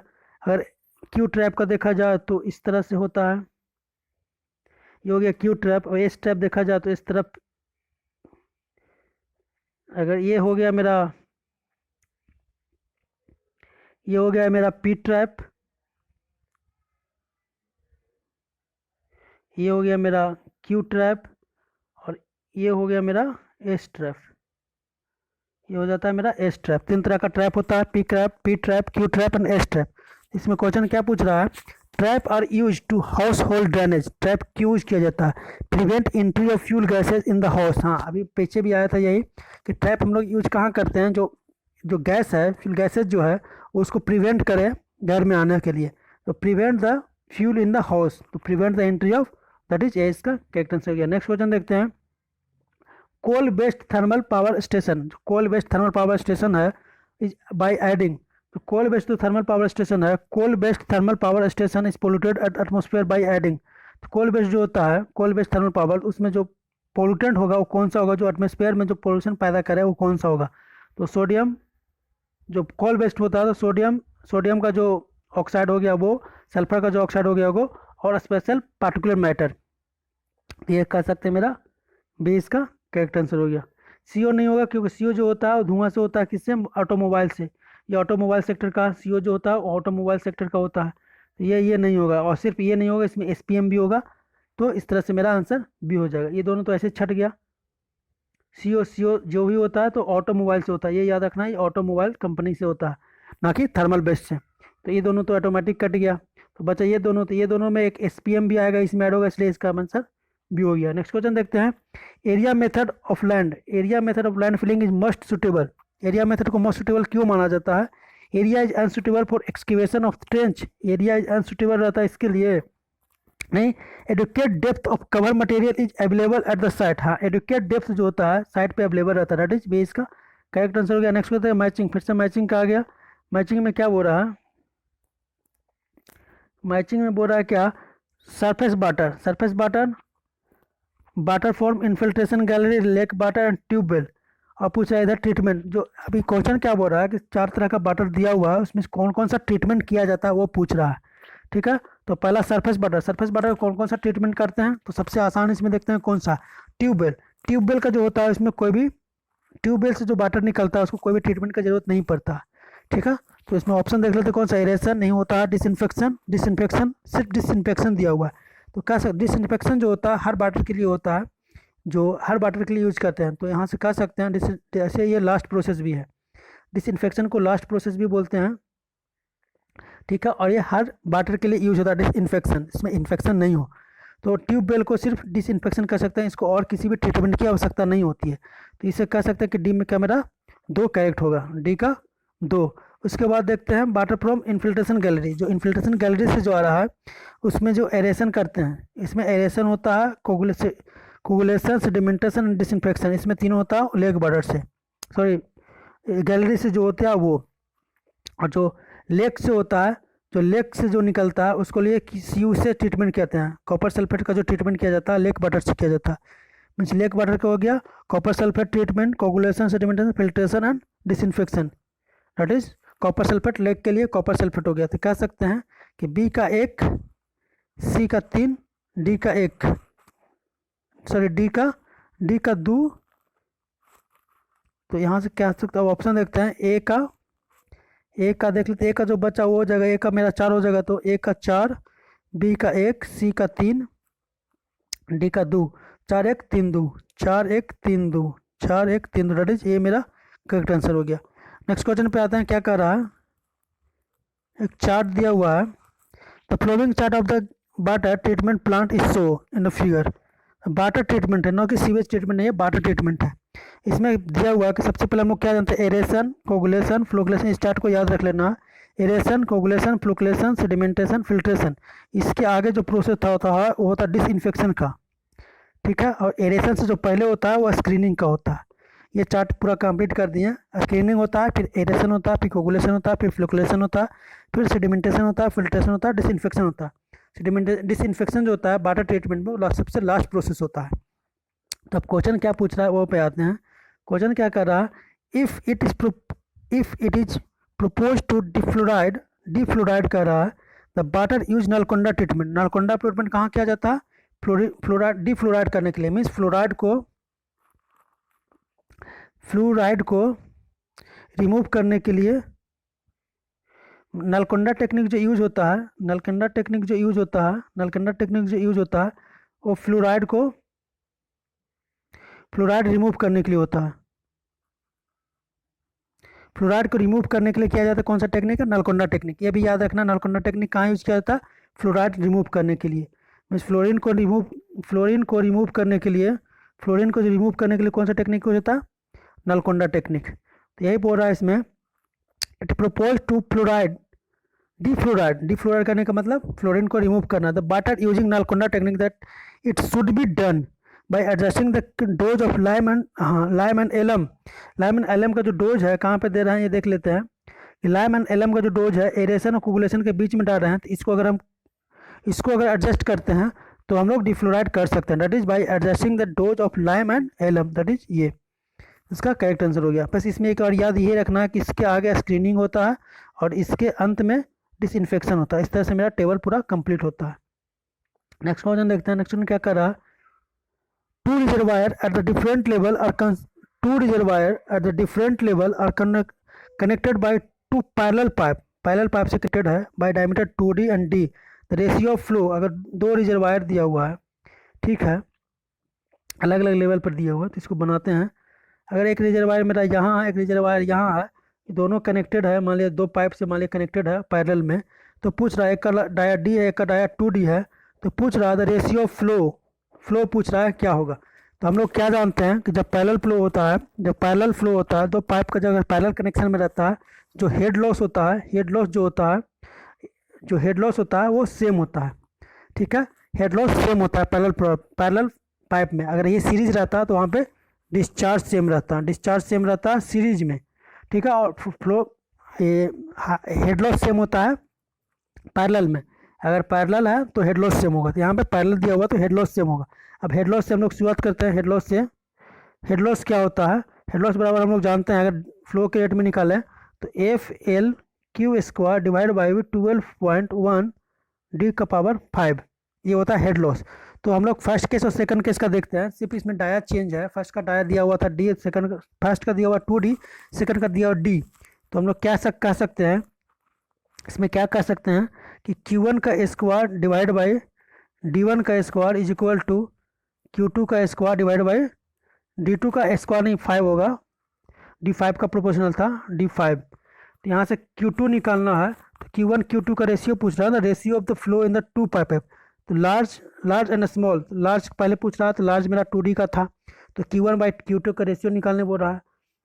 तो यहाँ से क्या निकल जाएगा, Q1/Q2 is equal to Q, इधर हो गया मेरा अंडर स्क्वायर रूट जाएगा, तो D Q1/Q2, तो D1 ऊपर चल जाएगा, D1 का पावर 5 डिवाइड बाई D2 का पावर 5। इसको सॉल्व करेंगे, इसको सॉल्व करते हैं तो कितना आ जाएगा मेरा, अंडर रूट आ गया मेरा 2D डिवाइड बाई D का पावर 5, तो 2 का पावर 5। तो टोटल जो आंसर हो गया मेरा Q1/Q2 इज इक्वल टू 2 का पावर 5। 2 का पावर 5 को अगर सॉल्व करेंगे, 2 का पावर 4 बाहर निकाले थे तो मीन्स 4 आ गया बाहर। तो यहाँ से सॉल्व करने के बाद मेरा कितना आ रहा है, टोटल इसका वैल्यू आ रहा है, वो आ रहा है Q1 divide by Q2 is equal to 4√2 divide by 1, 4√2 divide by 1, 4√2 divide by 1। कुछ नहीं करना था इसमें, सिर्फ हेड लॉस निकालना। हेड क्या होता है, FL/Q² डिवाइड बाई 12.1 D का पावर 5। इसी को बराबर कर देना है, क्योंकि पैरेलल केस में जो होता है हेड लॉस जो होता है वो सेम होता है। तो H1 बराबर H2 करेंगे, यहाँ से D1 और Q1, और तो यहाँ से कह सकते हैं Q1 जो हो गया Q1 का स्क्वायर और D1 का 5 का स्क्वायर, जो बराबर हो गया Q2 का स्क्वायर डिवाइड बाई D2 का 5 से यहाँ से निकाल लिए। तो मेरा Q1 और Q2 का जो रेशियो निकल गया, Q1 और Q2 का रेशियो निकल गया 4√2 डिवाइड बाई 1 आ गया। नेक्स्ट क्वेश्चन आता है, क्या कर रहा है, if the total hardness and alkalinity of the sample water is इतना 300 एंड 100, तो पूछ रहा है then its carbonate hardness and non carbonate hardness. तो हम लोग एक फॉर्मूला इसमें क्या जानते हैं कि अगर टोटल हार्डनेस और अल्कलिनिटी जो मिनिमम होता है, इसका जो मिनिमम वैल्यू होता है वो बराबर हो जाता है कार्बोनेट हार्डनेस का। तो टोटल हार्डनेस और अल्कलिनिटी में जो मिनिमम होता है वो इक्वल होता है कार्बोनेट हार्डनेस का। तो यहाँ पर जो देख लेते हैं, टोटल हार्डनेस मेरा 300 दिया हुआ है और अल्कलिनिटी मेरा 100 दिया हुआ है, तो कह सकते हैं कि अल्कलिनिटी मेरा मिनिमम है। तो यहाँ से क्या लिख सकते हैं कि carbonate hardness is equal to alkalinity, क्योंकि अल्कनिटी मेरा मिनिमम था इसलिए अल्कनिटी लिख लिया। कितना हो गया, 100 दिया हुआ, तो कार्बोनेट हार्डनेस का वैल्यू 100 हो गया। तो यहाँ से कह सकते हैं कि कार्बोनेट हार्डनेस बराबर 100। तो इसलिए नॉन कार्बोनेट हार्डनेस निकालेंगे, NaCH निकालेंगे, तो NaCH कितना हो जाएगा, total hardness minus carbonate hardness. Total hardness में कितना दिया हुआ था, 300, कार्बोनेट हार्डनेस कितना आ गया, 100। तो यहाँ से कह सकते हैं कि जो वैल्यू आ गया 200 आ गया।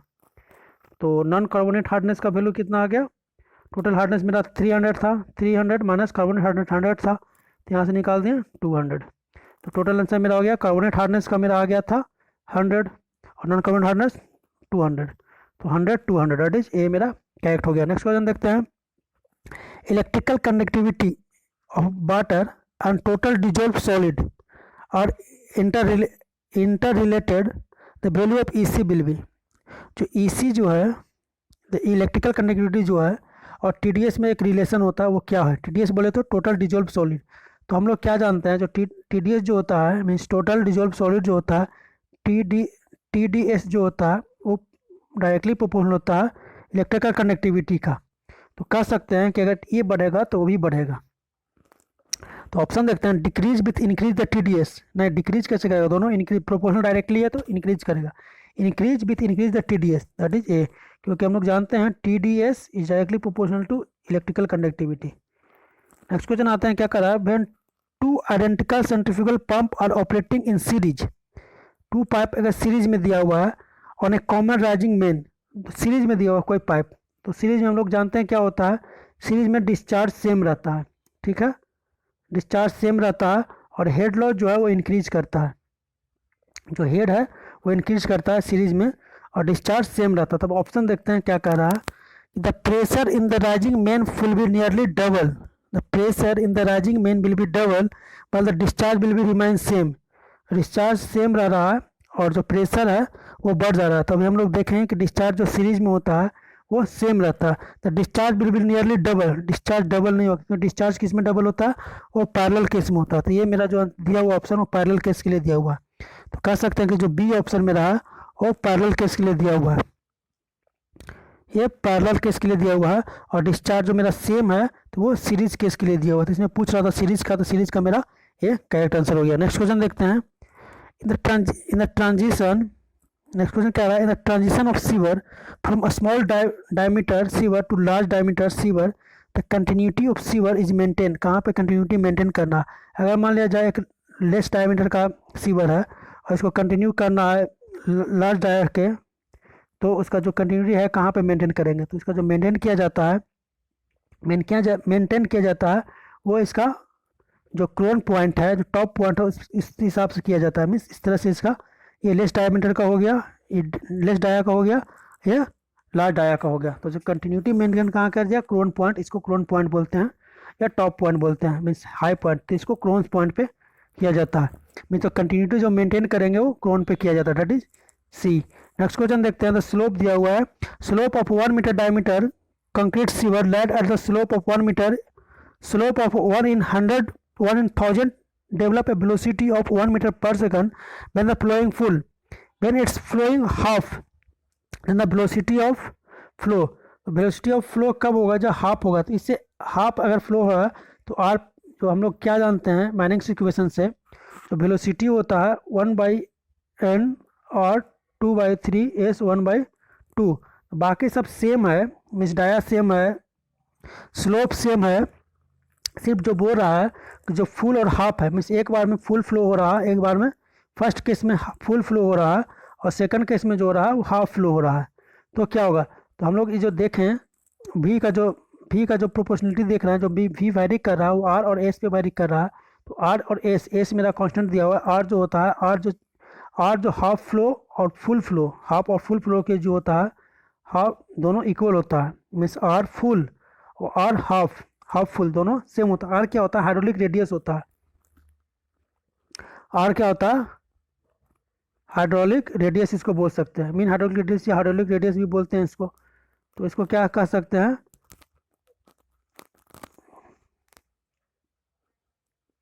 हाइड्रोलिक रेडियस जो वैल्यू है आर वो दोनों में सेम होगा, मीन्स हाफ फुल में और फुल में दोनों सेम होगा तो यहाँ से निकाल सकते हैं क्या, यहाँ से तो V1 भी V2 का बराबर होगा, क्योंकि V1 V2 बराबर होगा क्योंकि और मेरा R1 बराबर R2 था। तो इस तरह से कह सकते हैं कि V1 V का तो जो रेशियो हो जाएगा वो इसका, अगर V1 में 1 मीटर पर सेकंड था तो V2 भी मेरा 1 मीटर पर सेकंड होगा, दैट इज B। सिर्फ इसमें यही याद रखना है कि जो R का जो वैल्यू हो गया दोनों केस में R1 is equal to R2 हो गया फुल में और इसमें, दैट इज फुल और हाफ दोनों में।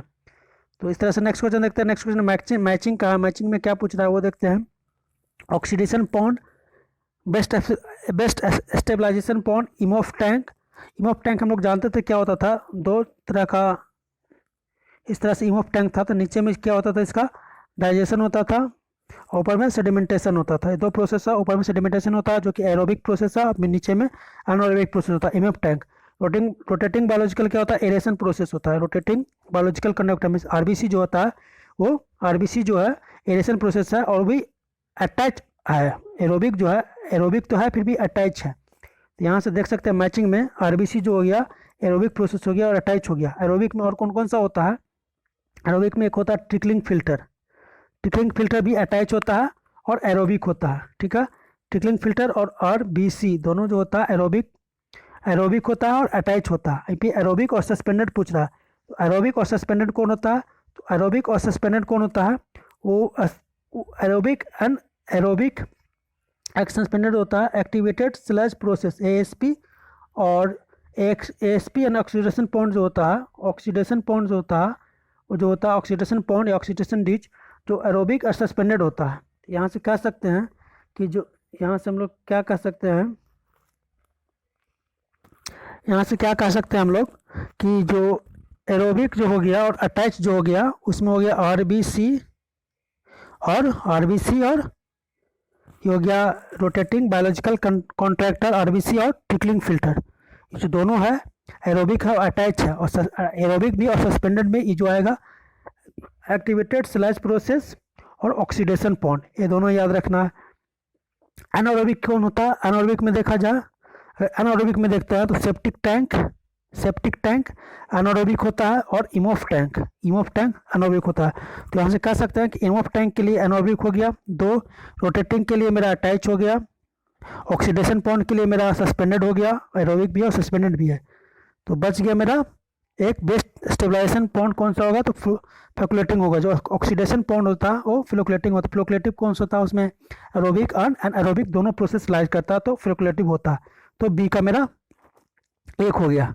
तो इस तरह से देख सकते हैं कि जो मेरा आंसर हो गया ए का 3, बी का 1, सी का 2, डी का 4, 3 1 2 4, 3 1 2 4, 3 1 2 4, दैट इज बी।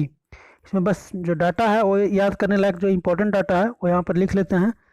तो फ्लोकुलेंट जो हो गया इसमें एरोबिक प्लस एनारोबिक दोनों काम करता है। एरोबिक एंड एनारोबिक दोनों काम करता है। एरोबिक जो हो गया सेप्टिक टैंक हो गया प्लस इमोफ टैंक हो गया। और ये एरोबिक बैक्टीरिया अभी सस्पेंडेड, ये सस्पेंडेड इंपॉर्टेंट है। इसमें सस्पेंडेड जो होता है, सस्पेंडेड के लिए जो ऑक्सीडेशन पॉइंट हो गया, oxidation point plus oxidation point हो गया सस्पेंडेड, और एएसपी जो हो गया एक्टिवेटेड स्लैश प्रोसेस वो जो हो गया वो सस्पेंडेड हो गया। अगर एरोबिक देखा जाए और अटैच है, अटैचमेंट जो हो गया और ट्रिकलिंग फिल्टर और RBC means rotating biological contractor, ये चारों काफ़ी इंपॉर्टेंट है। तो इसको देख लिए हम लोग आंसर, ये इंपॉर्टेंट पॉइंट भी देख लिए। नेक्स्ट क्वेश्चन देखते हैं। नेक्स्ट क्वेश्चन क्या कर रहा है, एक न्यूमेरिकल दिया हुआ है 1 लीटर ऑफ सीवेज, 1 लीटर दिया हुआ सीवेज का been allowed to settle 30 minute given the sludge volume 27 centimetre cube, if the dry weight of this sludge is 3 gram then the sludge volume index. SBI का value निकालना है। तो SBI बराबर हम लोग जानते हैं क्या होता है, ml बाई ग्राम होता है इन 30 मिनट में। तो ml में पहले इसको कन्वर्ट करते हैं हम लोग, ml में कन्वर्ट करते हैं। ml में कन्वर्ट करेंगे तो क्या होगा, ml में कन्वर्ट कर रहे हैं तो ml में कन्वर्ट करेंगे तो ml में कन्वर्ट कर रहे हैं तो ml में कन्वर्ट करते हैं तो क्या आ रहा है, SBI का वैल्यू निकाल रहे हैं स्लैश वॉल्यूम इंडेक्स का। तो ml में कन्वर्ट करेंगे 27, तो ml में तो 27 ही रह जाएगा, ग्राम दिया हुआ है क्योंकि सेंटीमीटर क्यूब और मीटर क्यूब बराबर हो जाएगा। तो 3 डिवाइड करेंगे तो 9, दैट इज 9 इसका आंसर हो गया 9 मेरा, that is A. Next question क्या कर रहा है, नेक्स्ट क्वेश्चन फिर क्या पूछा है, industrial based water enter a stream having BOD concentration 10 milligram per liter and flow 20 meter cube per second. If the flow of the waste water is 1.5 meter cube per second and BOD concentration is 250 milligram per liter, then the BOD concentration in the stream at the point downstream of the point confluence of the waste water with a stream. कह रहा है इसमें दो दिया हुआ है, means BOD 1 दिया हुआ है, Q1 दिया हुआ है, BOD 2 दिया हुआ है, Q2 दिया हुआ है। तो हम लोग एक फॉर्मूला जानते हैं, इसमें क्या जानते हैं, अगर BOD निकालना है, अगर BOD निकालना है तो Q1 into BOD1 into BOD1 plus Q2 into BOD2 divide by Q1 plus Q2, ये हो जाएगा मेरा मीन BOD। यहाँ से निकाल लेते हैं तो Q1 Q2 का दिया हुआ वैल्यू, Q1 का दिया हुआ था मेरा Q1 दिया हुआ था मेरा BOD Q1 means discharge first का दिया हुआ था मेरा 20, फर्स्ट का डिस्चार्ज मेरा देख लेते हैं कितना दिया हुआ था यहाँ से, हाँ फर्स्ट का जो डिस्चार्ज दिया हुआ है, फर्स्ट का डिस्चार्ज 20 दिया हुआ है, तो 20 इंटू फर्स्ट का BOD मेरा 10 दिया हुआ है, ठीक है, प्लस किया BOD डिस्चार्ज सेकंड में डिस्चार्ज कितना दिया हुआ 1.5 और सेकंड में BOD कितना दिया हुआ है 250 मीन्स 250, टोटल डिस्चार्ज कितना हो जाएगा मेरा 20 प्लस 1.5। इसको सोल्व करेंगे, सोल्व कर दें तो 20 इंटू 10 प्लस 1.5 इंटू 250 तो 575 आ रहा है, 575 नीचे आ रहा है 21.5, 575 21.5, इसको सब्ट्रैक्ट, इसको डिवाइड कर रहे हैं 27 तो आ रहा है 575 में डिवाइड कर रहे हैं, 575 में डिवाइड कर रहे हैं, 575 में डिवाइड कर रहे हैं 21.5 से, तो मेरा जो आंसर आ रहा है वो 26 का अप्रॉक्स आ रहा है, मीन्स 26, दैट इज डी। कुछ नहीं करना था, सिर्फ B1 into Q1 plus B2 into Q2 divide by Q1 plus Q2, इसी को सोल्व करके निकाल देना B का मीन, 26 पॉइंट समथिंग आ रहा है, that is D. Next question क्या देख रहा है, नेक्स्ट क्वेश्चन आ रहा है polluted water self purification 4 district zone होता है, इस तरह से हम लोग देखें ग्राफ होता है, ये देखा जाए इस पॉइंट को हम लोग बोलते हैं, एक पॉइंट होता है ये, एक पॉइंट होता है ये, यहाँ पर 0% होता है किसका, डिजोल्व ऑक्सीजन का, ये होता है एक्टिव डिकम्पोजिशन, ये होता है डिग्रेडेशन और ये होता है रिकवरी, ये होता है रिकवरी, ये होता है क्लियर वाटर, ठीक है। तो 4 पॉइंट हम लोग देख लिए, 4 पॉइंट में क्या देखें, अगर इसको छोटा में देखा जाए तो ये होगा मेरा एक्टिव,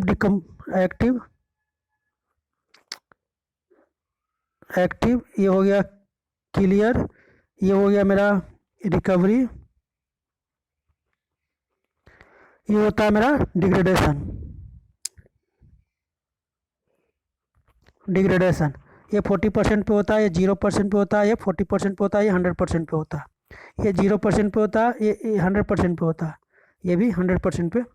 ये क्वेश्चन क्या पूछ रहा है अब कि इसमें पूरा स्टेप कौन, तो करेक्ट सीक्वेंस पूछ रहा है कौन होगा। तो सबसे पहले हम लोग देखे थे, अगर इस तरह से देखा जाए तो सबसे पहले मेरा हो गया डिग्रेडेशन का, तो सबसे पहले ये मेरा डिग्रेडेशन था जो कि 40% डिजोल्व ऑक्सीजन पर था, तो सबसे पहला मेरा डिग्रेडेशन मेरा 2 नंबर 3 नंबर में दिया हुआ।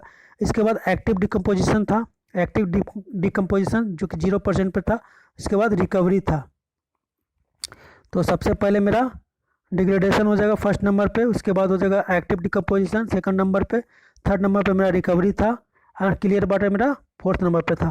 तो 3 2 4 1 3 2 4 1 that is D.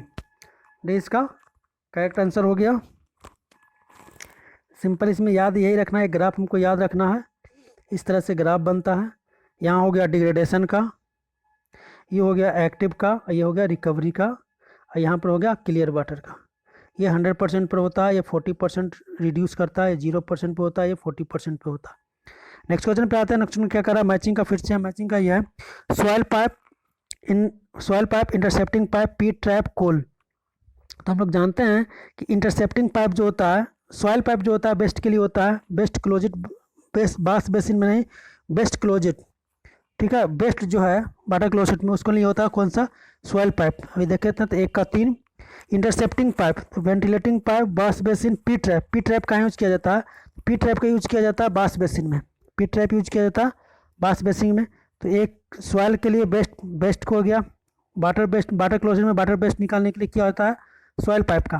P trap use हो गया बास बेसिन में। इंटरसेप्टिंग पाइप कहाँ यूज किया जाता है? इंटरसेप्टिंग जो पाइप है वो किया जाता है हाउस ड्रेनेज में। किसके लिए? Entrap the fuel gases. जो इंटरसेप्टिंग पाइप जो होता है वाटर हाउस में होता है, किसके लिए? इंटरसेप्टिंग द गैस, जो फ्यूल गैसेज जो निकल रहा है बाहर से जो है उसको रोक के हाउस में आने के लिए, उसके लिए यूज करते हैं एंटीसेप्टिंग पाइप। तो यहाँ से कह सकते हैं हम लोग क्या? एंटीसेप्टिंग पाइप हो गया हाउस ड्रेनेज में, पी ट्रैप बास बेसिन में, और सॉइल पाइप मेरा वाटर क्लोसेट में, वाटर वेस्ट में। तो ए का 3, बी का 4, सी का 2। तो यहाँ से आंसर मेरा क्या आ रहा है? 3 4, सी का 2, 3 4 2 1, 3 4 2 1, 3 4 2 1, 3 4 2 1, 3 4 2 1, दैट इज 20 का करेक्ट आंसर हो गया। कुछ नहीं याद करना, पी ट्रैप हम लोग याद रखना है हमेशा बास बेसिन में यूज होता है। सिंपल इसमें हम लोग याद रखने का कुछ टर्म है। पी ट्रैप हमेशा बास बेसिन में यूज होता है। सॉइल ट्रैप के लिए हम लोग देखे थे वाटर वेस्ट के लिए होता है। अब ह्यूमन स्टेटा यूज इसमें इंक्लूड है। अभी हम लोग देखे थे ह्यूमन एक्सट्रेटा जब इसमें यूज है, ह्यूमन मटेरियल जो ह्यूमन वेस्ट जो यूज है मतलब इंक्लूड है, तो जो यूज होता है पाइप वो होता है सॉइल पाइप। तो यहाँ से कह सकते हैं वाटर वेस्ट हो गया। पी ट्रैप बास बेसिन में। इंट्रैप्ट पाइप कहाँ से यूज होता है? और प्रिवेंट करे फ्यूल गैसेस को घर में आने से, तो हाउस ड्रेनेज में इसको यूज़ करते हैं। तो हाउस ड्रेनेज में यूज़ करते हैं इंट्रैप्टिंग ट्रैप का। यहाँ से आंसर मेरा भी आ गया था 3 4 2 1। नेक्स्ट क्वेश्चन देखते हैं क्या कर रहा है। नेक्स्ट क्वेश्चन फिर से मैचिंग का यह CO कार्बन मोनोऑक्साइड दिया हुआ है, CO2 NOx दिया हुआ है, ये दिया हुआ तो क्या होता है? Green house effect. Green house के लिए हम लोग क्या जानते थे? CO2 के लिए मिला सकते हैं, that is acid rain. Acid rain के लिए कौन है? एसिड रेन के लिए सबसे बेस्ट कौन सा होता है? तो SO2 होता है, इसके बाद से एसिड रेन होता है। NOx क्या था? सोडियम ऑक्साइड के लिए है इसका। सोडियम ऑक्साइड में कौन सा होगा? एक्वैटॉक्सिटी कौन होता है इसमें? तो एक्वैटॉक्सिटी जो होता है sodium oxide, that is C का डी का 3 तो बच गया। बी का ए बच गया, ए का मेरा कौन सा हो जाएगा? तो ए का मेरा 4 हो जाएगा। तो ozone liberation eight ground level पे जो ओजोन का लिबरेशन करता है तो कार्बन मोनोऑक्साइड करता है, जो कि ऑटोमोबाइल से रिलेटेड है, ऑटोमोबाइल के कारण होता है। ऑटोमोबाइल कंपनी ऑटोमोबाइल इंडस्ट्री की वजह से जो हो रहा है वो कार्बन मोनोऑक्साइड आता है। तो ए का मेरा 4, बी का मेरा 1, सी का 2। 4 1 2 देख लेते हैं। 4 1 2 किस में दिख रहा है? 4 1 2 इससे एक ही से मैच करता है, that is D. Next question पे आते हैं क्या कर रहा है। नेक्स्ट क्वेश्चन कर रहा है मेरा atmospheric extend up to height of 1000 kilometre, it divided into following 4 thermal layer. अच्छा, थर्मल लेयर में mesosphere, stratosphere, thermosphere and troposphere दिया हुआ। तो हम लोग क्या जानते हैं, इस तरह से हम पार्ट निकालते हैं अपना एटमॉस्फेयर का। तो सबसे पहला जो पार्ट होता है, पहला लेयर जो होता है उसको बोलते हैं क्या? ट्रोपोस्फीयर। ठीक है, इसके ऊपर का जो लेयर होता है उसको बोलते हैं स्ट्रेटोस्फीयर। ठीक है, इसके ऊपर का जो लेयर होता है जो मतलब मिड में है, इसको मिड में था, 5 लेयर में बांटा हुआ, तो सबसे मिड में है तो इसको मिडिल या मेसोस्फीयर भी बोल सकते हैं। मेसोस्फीयर। इसके ऊपर जो होता है वो होता है थर्मोस्फीयर। तो इस तरह से कह सकते हैं the correct sequence of this layer starting from the surface of earth. Surface of earth से तो सबसे पहले कौन सा हुआ था? सबसे पहले मेरा हुआ था ट्रोपोस्फीयर, इसके ऊपर हुआ था स्ट्रेटोस्फीयर, इसके ऊपर हुआ था मेसोस्फीयर, इसके ऊपर हुआ था मेसोस्फीयर। तो सबसे नीचे हो गया मेरा कौन सा? सबसे नीचे मेरा हो गया ट्रोपोस्फीयर, दैट इज 1 नंबर पर ट्रोपोस्फीयर हो गया। स्ट्रेटोस्फीयर 2 नंबर पे हो जाएगा। इसके ऊपर करेंगे तो मेसोस्फीयर मिडिल में होता है। 3 नंबर, 5 लेयर टोटल होता है, 5 लेयर टोटल होता है। तो फर्स्ट सेकंड थर्ड फोर्थ बीच में जो होता है वो होता है मेसोस्फीयर। सबसे ऊपर में एक्सोस्फीयर, इसके ऊपर में इसका इसमें थर्मोस्फीयर, सबसे नीचे में होता है वो ट्रोपोस्फीयर। तो सबसे फर्स्ट में ट्रोपोस्फीयर होगा, फर्स्ट। सेकंड में हो जाएगा थर्मो, तो मतलब 4 फर्स्ट में होगा, फिर 2, फिर 1, 4 2 1 3, 4 2 1 3, 4 2 1 3, 4 2 1 3, दैट इज बी।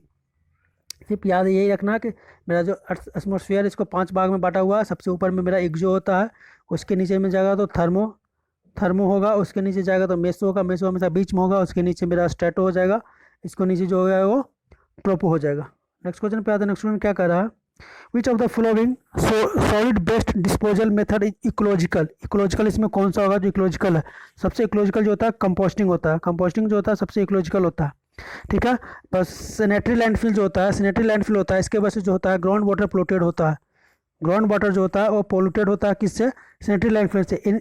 इंसिनरेशन से क्या होता है? इससे एयर पोल्यूशन होता है, इंसिनरेशन से क्या होता है? एयर पोल्यूशन होता है। तो इससे कह सकते हैं ये हो गया मेरा ग्राउंड वाटर पोल्यूटेड करता है, इंसिनरेशन क्या करता है? एयर पोल्यूशन करता है, ठीक है, एयर पोल्यूशन करता है। कंपोस्टिंग सबसे बेस्ट है मेथड, तो इसमें इकोलॉजिकली मेरा कंपोस्टिंग है, कंपोजिशनिंग है। नेक्स्ट है कोई क्या, नेक्स्ट क्वेश्चन है construction of impounding reservoir. इंपाउंडिंग reservoir का कंस्ट्रक्शन कब किया जाता है? इमरजेंसी में जब वाटर चाहिए, जब वाटर चाहिए उस समय जो यूज होता है, तो कंपाउंडिंग रिजर्वायर का जो वाटर होता है उसको यूज करते हैं। तो यहाँ से देख सकते हैं तो कंपाउंडिंग क्या पूछ रहा था, construction of impounding reservoir is required, इसको क्यों रिक्वायर्ड किया जाता है? Average annual flow in the stream is lower than the average demand. अगर एवरेज एनुअल फ्लो जो है वो कम हो जाए, जिससे एवरेज डिमांड से कब करेंगे? The rate of flow in the stream is dry season is more, dry season में ज़्यादा होता है उसमें यूज करेंगे। The rate of flow in the stream in dry season is less than the demand. तो ड्राई सीजन में जो होता है, हम लोग क्या जानते हैं कि ड्राई सीजन में जो होता है डिमांड वो बढ़ जाता है, ठीक है, तो डिमांड बढ़ जाता है, बट जो रेट ऑफ फ्लो जो है वो कम जाता है। तो यही बोल रहा था, rate of flow in the stream in dry season is less than the demand. जितना डिमांड है उससे कम हो जाता है फ्लो ड्राई सीजन में, इसलिए हम लोग इंपाउंडिंग रिजर्वायर का इंपाउंडिंग रिजर्वायर का जरूरत पड़ता है। तो इस तरह से कह सकते हैं कि सी। कहने का मतलब ये है कि ड्राई सीजन में हम लोग का डिमांड ज़्यादा रहता है और फ्लो कम हो जाता है, तो इसलिए हम लोग इंपाउंडिंग रिजर्वायर का, इंपाउंडिंग में होता है टू होल्ड द,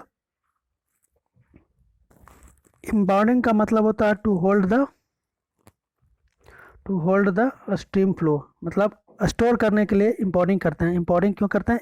स्टोर करने के लिए, वाटर को स्टोर करें ताकि इमरजेंसी में यूज कर सकें। इस पार्ट में इतना ही रहने देते हैं, काफ़ी लंबा हो गया। नेक्स्ट पार्ट में फिर से मिलते हैं। इस पार्ट में हम लोग सॉल्व कर चुके हैं लगभग 180 से लेकर के 234 तक के क्वेश्चन।